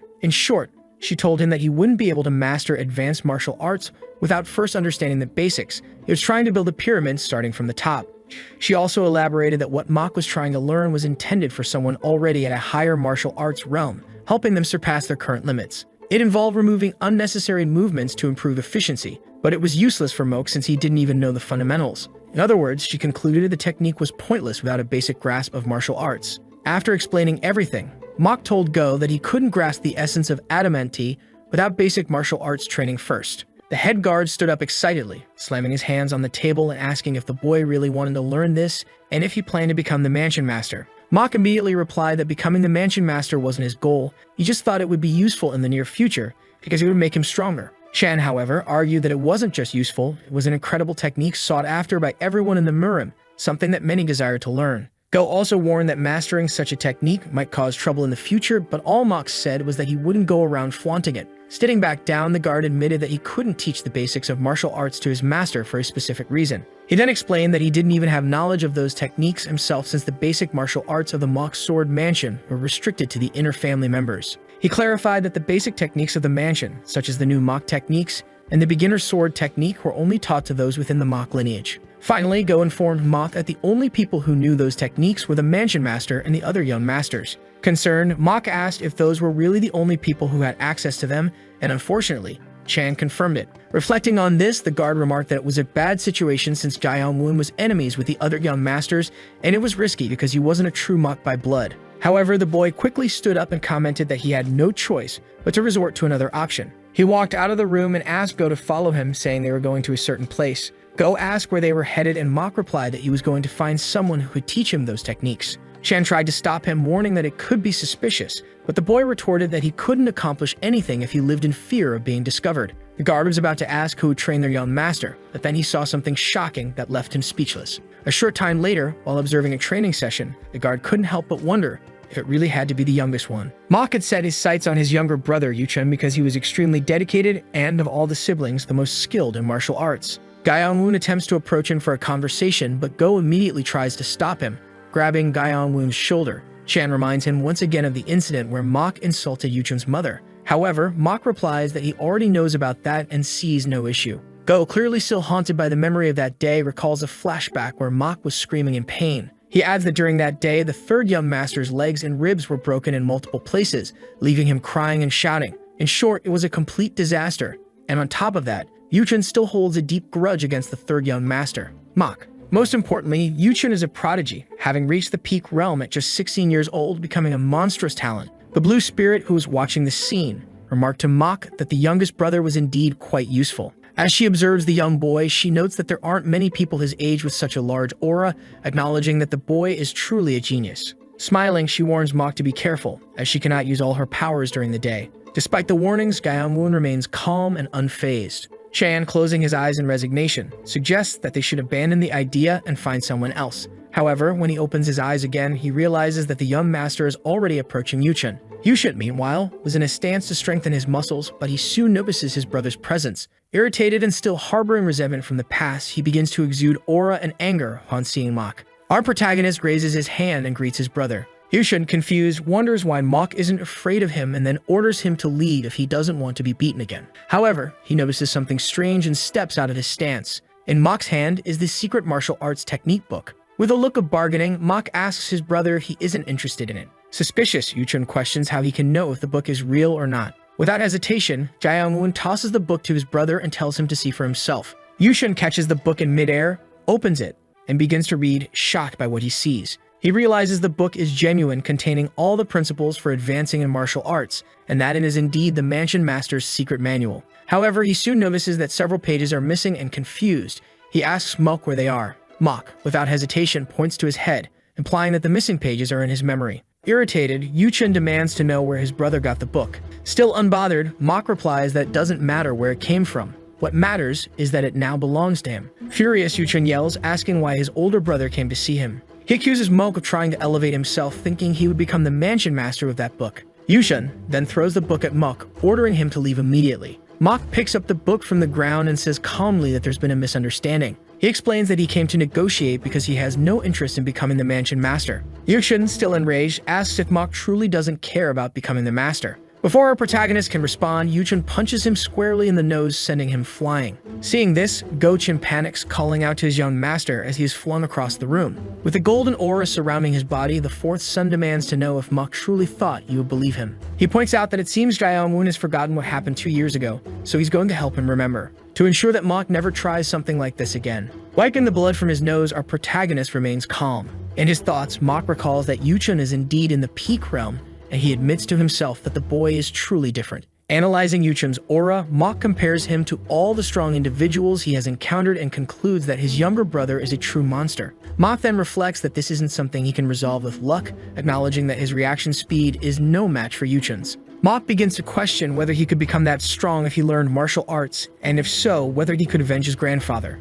Sarcastically, Gyeongwon comments that his brother had strength and tact, but seeing this, the youngest brother, Yuchun, seems even more displeased with Mok's audacity. Yuchun walks toward Mok, who is getting back on his feet, and tells him that it seems he needs more punches to make him understand. Mok merely replies that it's natural for his brother not to believe anything he says, and Yuchun agrees, grabbing Mok by the collar. Yuchun states that he had no intention of believing a single word out of Mok's mouth and prepares once again to punch him. With a sinister expression, Gyeongwon remarks that it's a shame, adding that he may have to give the secret manual to Lady Seok or their second brother.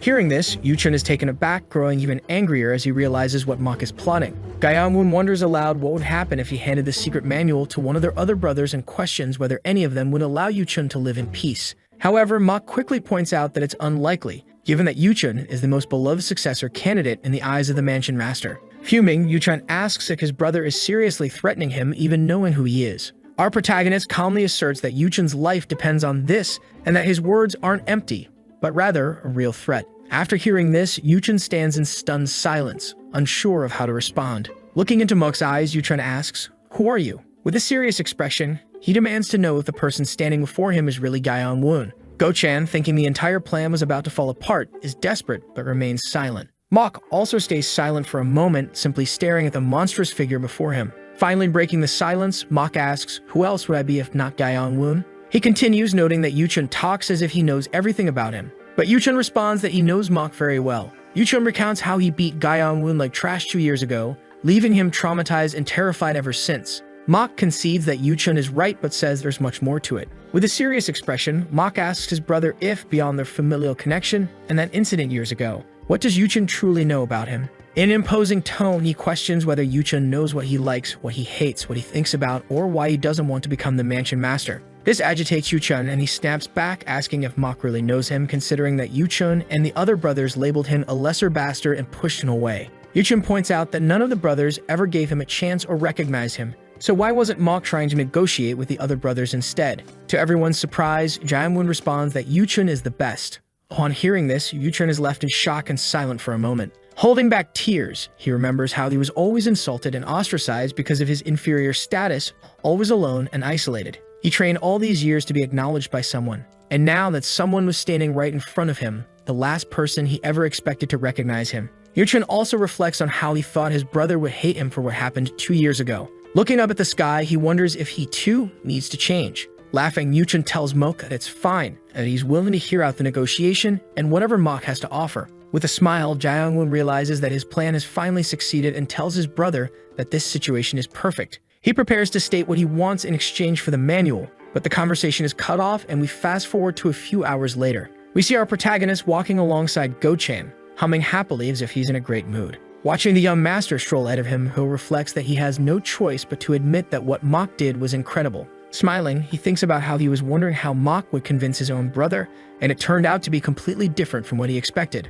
Mok was flawless. Go remarks that Mok had to devise a plan because his true brother knew martial arts, and we flash back to the moment when Gyeongwon told his brother that he had 3 requests. Mok's first request was that Yuchun leave him in peace if he ever became the mansion master, and his second request was for financial support. Yuchun agreed without hesitation and then asked what the third request was. It was revealed that Jaehyun acted as if the third request was of little importance before finally asking his brother to teach him the basics of the mansion's martial arts. Go had been worried that his young master would be exposed as a false Mok by asking directly for such a request, but Yuchun didn't suspect anything. Gyeongwon's plan worked by validating his brother's strength and fulfilling his need for recognition, which led Yuchun to teach him the basics without any doubt. Even more surprising was that even though Yuchun, a genius, took over 2 hours to memorize the secret manual, Mok memorized everything after hearing it just once. Back in the present, Go reflects that it was fortunate to have stayed by Mok's side, even though it wasn't what he initially wanted. He then tells his master that he is impressed with the plan, though he points out that Mok still handed the secret manual to Yuchun. Our protagonist simply replies that it wasn't important since he didn't teach Yuchun properly. Confused, Chen asks what his master means, and Mok responds that he'll tell his loyal subordinate. He explains that he altered the instructions slightly for his brother, changing something every 13 or 14 characters. Gyeongwon admits that he was afraid of being caught but managed to leave without being discovered. Hearing this, Go realizes that Mok would never give up such valuable knowledge easily. He also notes that if Yuchun makes a mistake, he could lose his key or even die. Looking at his young master, Go remarks that his master is truly devilish. In complete shock, Go can only say that his young master is completely insane. Later in the Phoenix Pavilion, we see the shaman reflection meditating. Suddenly, someone enters the room, tapping their staff against the floor. The pavilion master approaches his subordinate and mentions that they have heard nothing about New Moon. The master also comments that she failed her mission, betrayed Lady Seok, and exposed her, which led to their relations with Seok being severed. He further explains that their image has been damaged because of this. Thus, he orders his beloved disciple Reflection to find New Moon and uncover the truth to restore their reputation. Reflection, with a terrifying beast strapped to his back, agrees and addresses the man before him as master. Later, near a forest, we see New Moon's bloodstained hat. Reflection stands before the remains of his former companion, New Moon. As he examines the scene, he reflects that New Moon was one of the 3 most powerful shamans within the Phoenix Pavilion, yet she met such a cruel death. Something was clearly off. He then uses an ability called Fusion, forming a hand seal, and golden light emanates from his hands. He performs a ritual, invoking the authority of the Northern Keto, and declares that everything that transpired there will be revealed. A black mist begins to surround him. With one final hand seal, the shaman completes his ritual and begins to see what happened to his companion. Reflection sees everything unfold before his eyes, a horrific vision. He witnesses the moment when New Moon was attacked by the blue spirit and feels an overwhelming pressure. His expression, once filled with confidence, turns to fear as he spins around in desperation as if he had experienced everything himself. However, the illusion finally ends and all that remains is New Moon's hat. The shaman can't believe that what he saw was truly the blue spirit. Looking up at the sky, he declares that he will need to prepare as much as possible for the unexpected situation that has caught him off guard. Elsewhere, we see the blue spirit watching our protagonist as he trains. Mok is following the movements from the mansion's secret manual. He moves with perfect precision, almost as if he were dancing, practicing martial arts. Even his strikes are majestic, each executed with flawless technique. A simple punch carries an extraordinary amount of skill and excellence. Watching this, the blonde spirit can only ask herself one question: what on earth is happening? The blue spirit explains that when someone starts learning martial arts, they begin with the most basic techniques and various movements are connected to form these fundamentals. One must repeat these same movements to become proficient. Yet, even though this was Mok's first attempt, he hadn't made a single mistake. All he needed was to build up his muscles and continue practicing, and in truth, he didn't need to practice the techniques any longer. In other words, it wasn't an exaggeration to call the small devil before her a genius. Confused, the spirit admits that she had expected him to beg her to teach him,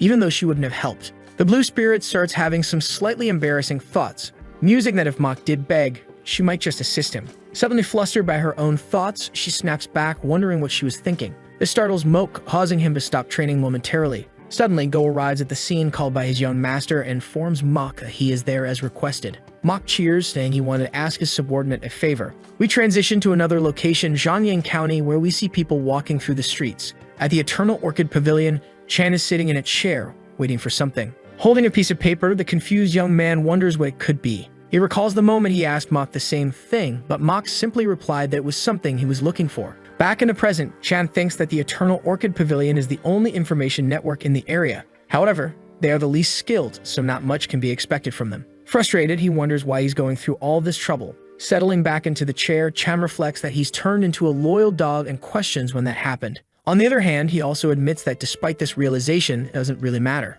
After all, he has no life goals. He was abandoned by his parents and raised as an assassin. In this era of talented individuals, he was essentially forced into retirement, and after meeting Cam, he worked under him. Cam, however, was not a good person and treated him like a mere tool. Go muses that his current master, Mok, also treats him like a tool, but he doesn't have any complaints because he wasn't good at anything else in life. Thus, his only goal was to drift through life, knowing that once he became useless, he would be discarded again. Sighing, he remarks to himself that life is better now, at least because he's working less. Still, he is concerned about Mok's activities as they are demonic in nature, and the young master is also under the threat of poison. However, Go shrugs it off, saying that it doesn't matter. He'll just do as he's told. Suddenly, someone enters the room. A short, plump man arrives, accompanied by a beautiful girl. This man is Guak, the informant and owner of the pavilion. As he approaches, Guak apologizes to Go for keeping him waiting. Chan had heard that this man was from one of the branches of the House sect, but he was already drunk at the time. Go notices the girl next to Guak and asks what's going on.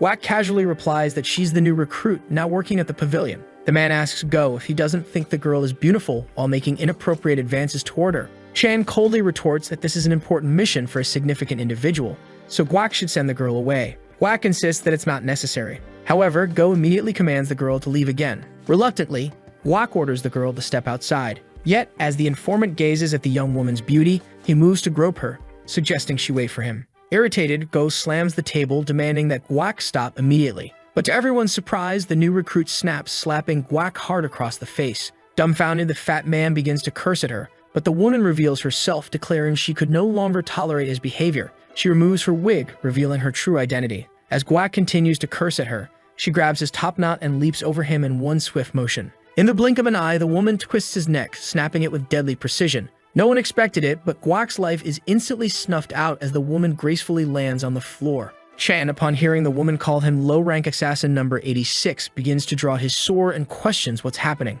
Before he has time to think, the woman kicks a table toward him, and Chan realizes there's no way to dodge, panicking. At that moment, the woman says it has been a long time since she last saw him, addressing him by his old assassin rank. She then throws several sharp needles in his direction, which hit Chan and cause his body to freeze. As the woman strips off her disguise, revealing another outfit underneath, she expresses disappointment that number 86, Go Chan, hadn't recognized her. She then reveals herself as He Charon, the leader of the Flying Assassins sect, one of the 4 major assassin organizations. Confused, Chan asks what she is doing there, and she explains that she is the first and only granddaughter of the sect's previous leader. Within the Flying Assassins sect, there is an achievement for those who can complete 100 assassinations and eliminate 100 humans. This ritual is required to become the leader of the Flying Assassins, and once completed, the individual will be officially supported as the sect leader. The one who accomplishes this feat is also granted a secret poisonous weapon called the Sharp Benevolence Needle upon assuming leadership of the sect. At this point, we see He Charon helping Go Chan remove the paralyzing needle she had embedded in him earlier.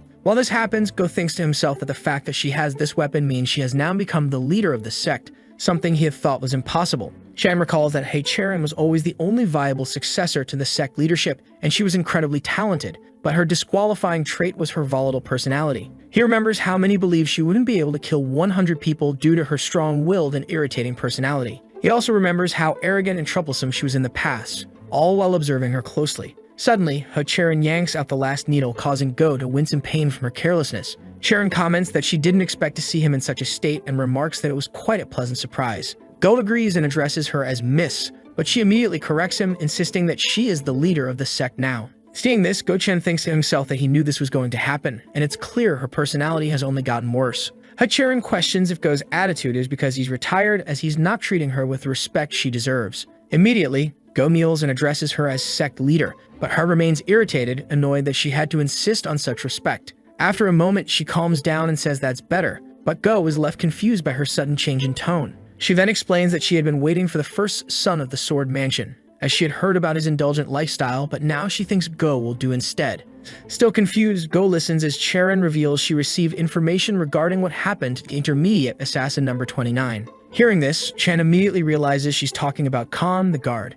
Charon confirms that Khan failed his assassination mission, and Go thinks to himself about the golden rule of the Flying Assassins sect. That rule states that if you begin an assassination, you must finish it. Hud explains that Khan was a highly skilled assassin, and she hadn't expected him to fail in such a way. Finally, it reveals her true purpose. She is here to take the head of the third son of the Sword Mansion, Mak Gyeongwon, to complete the mission Khan failed. Hearing this, Chan is overcome with shock and doesn't know how to react, realizing the chaos this will cause. Later that evening, a beautiful rainbow stretches across the Mak Mansion as the sun slowly sets. Outside on the training field, the Blue Spirit is watching our protagonist train, and the boy seems fully immersed in his exercises. Irritated by the wait, the spirit asks how long Mok plans to keep training. Startled by her sudden interruption, Mok glances at the sky and notices that it's nearly nightfall. Agreeing with her, he realizes it's time to stop training for now. Mok suggests they have dinner, and upon hearing this, the blonde spirit smiles warmly, as if she had been waiting for this moment. Later, inside the mansion, we see someone eating uncontrollably,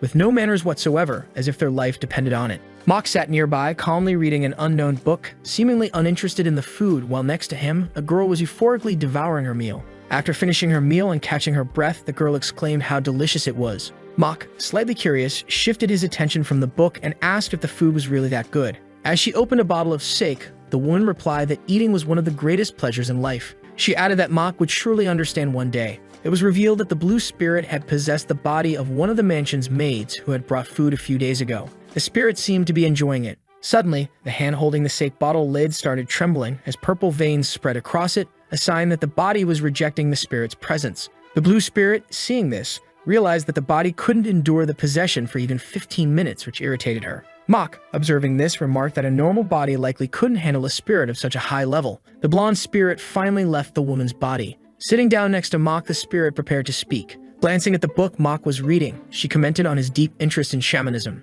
It was revealed that the book Mok was reading was titled Spirit Summoning Techniques of 6 Masters. Mok responded that it was indeed fascinating, and out of all the books the spirit had taken from New Moon, this one was by far the most intriguing. Our protagonist was about to mention something about the spirit of a dead person when he suddenly felt a chill down his spine. He stayed silent for a moment, trying to sense something. With a serious expression, Mok turned in a specific direction as if he had detected a murderous intent nearby. The Blue Spirit, impressed by his heightened senses, remarked on how sharp his instincts were becoming. Mok's expression changed to one of shock as he sensed a dark energy and a crushing pressure fill in the room. In another part of the mansion, Go was handing a set of servant clothes to Charon, telling her that these were the outfits the maids typically wore. However, Charon, in a haughty tone, immediately rejected the clothes, saying they were hideous and that she couldn't wear them. As this played out, Chan could only think that the situation was rapidly spiraling out of control and that everything was on the verge of going wrong. He bit his lip, unsure of what to do, repeating the same thoughts over and over.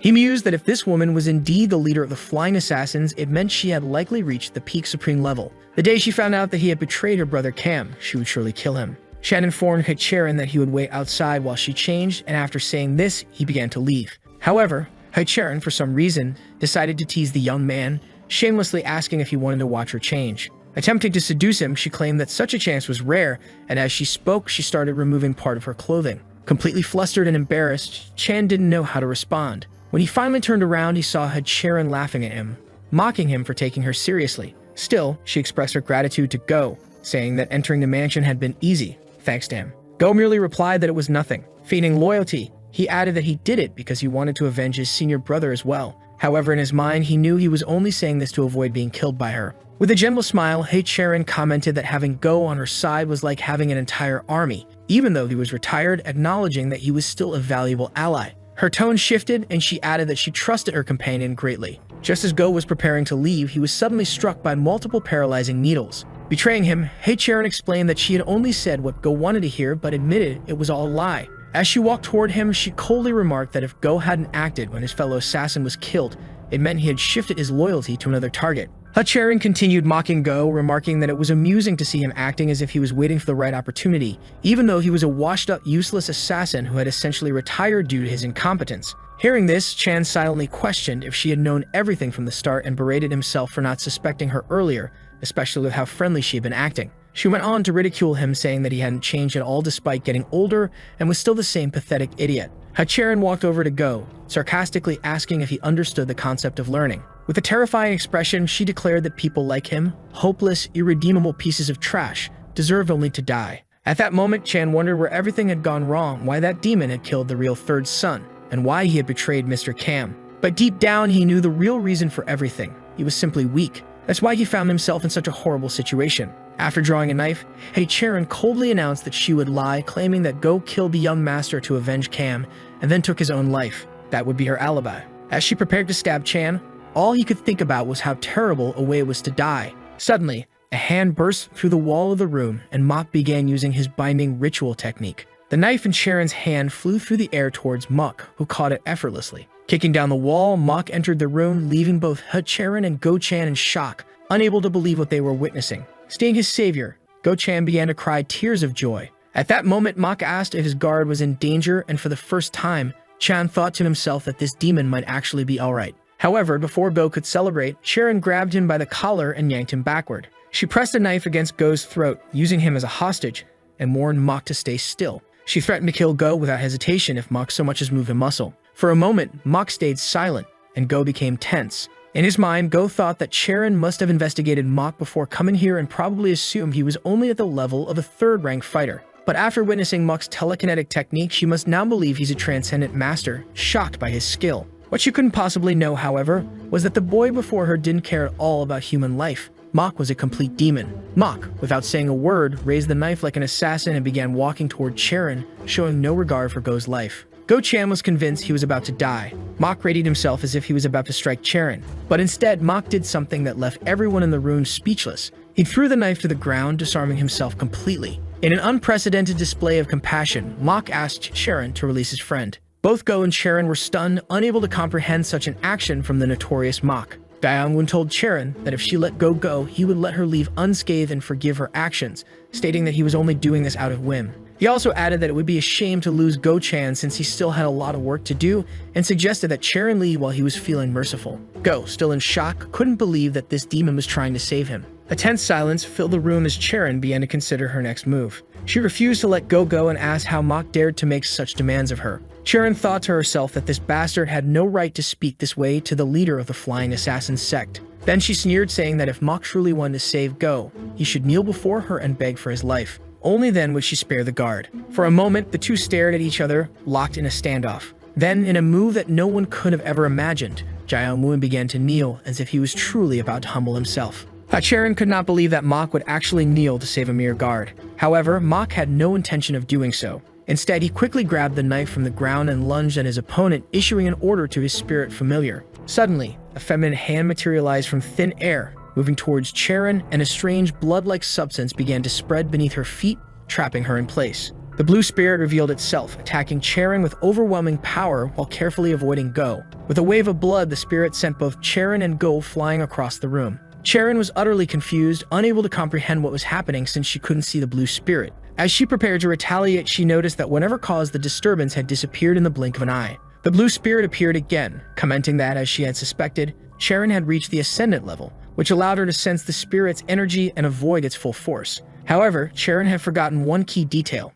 Mok was still in the room. Mok revealed himself, standing right behind her, poised to strike. Charon managed to turn around just in time, but her weapon was swiftly knocked from her hand by Mok's dagger. She leaped backward, trying to gain some distance from the maniac in front of her. Without wasting time, Mok thanked Go for his return and quickly removed the paralyzing needles from his subordinate's body. As the situation unfolded, Sharon grew increasingly nervous, unsure of what was happening. She could feel strange energy around her but couldn't see anything, still wondering what kind of sorcery Mok was using. Remembering the moment when Mok had thrown the dagger, Sharon realized that his physical strength was not that of a transcendent fighter. She deduced that based on the force behind the throw, Mok couldn't possibly be at that level and decided to finish him off before things escalated. Sharon pulled a strange object from her back, preparing to strike. Seeing this, Go immediately recognized it as the Needle of Death's pinnacle. Sharon readied the needle and prepared to launch it at Mok, while Mok, unaware of the danger, began activating his binding ritual technique, warning her that it was the worst possible plan. Sharon, confident, threw the needle at him,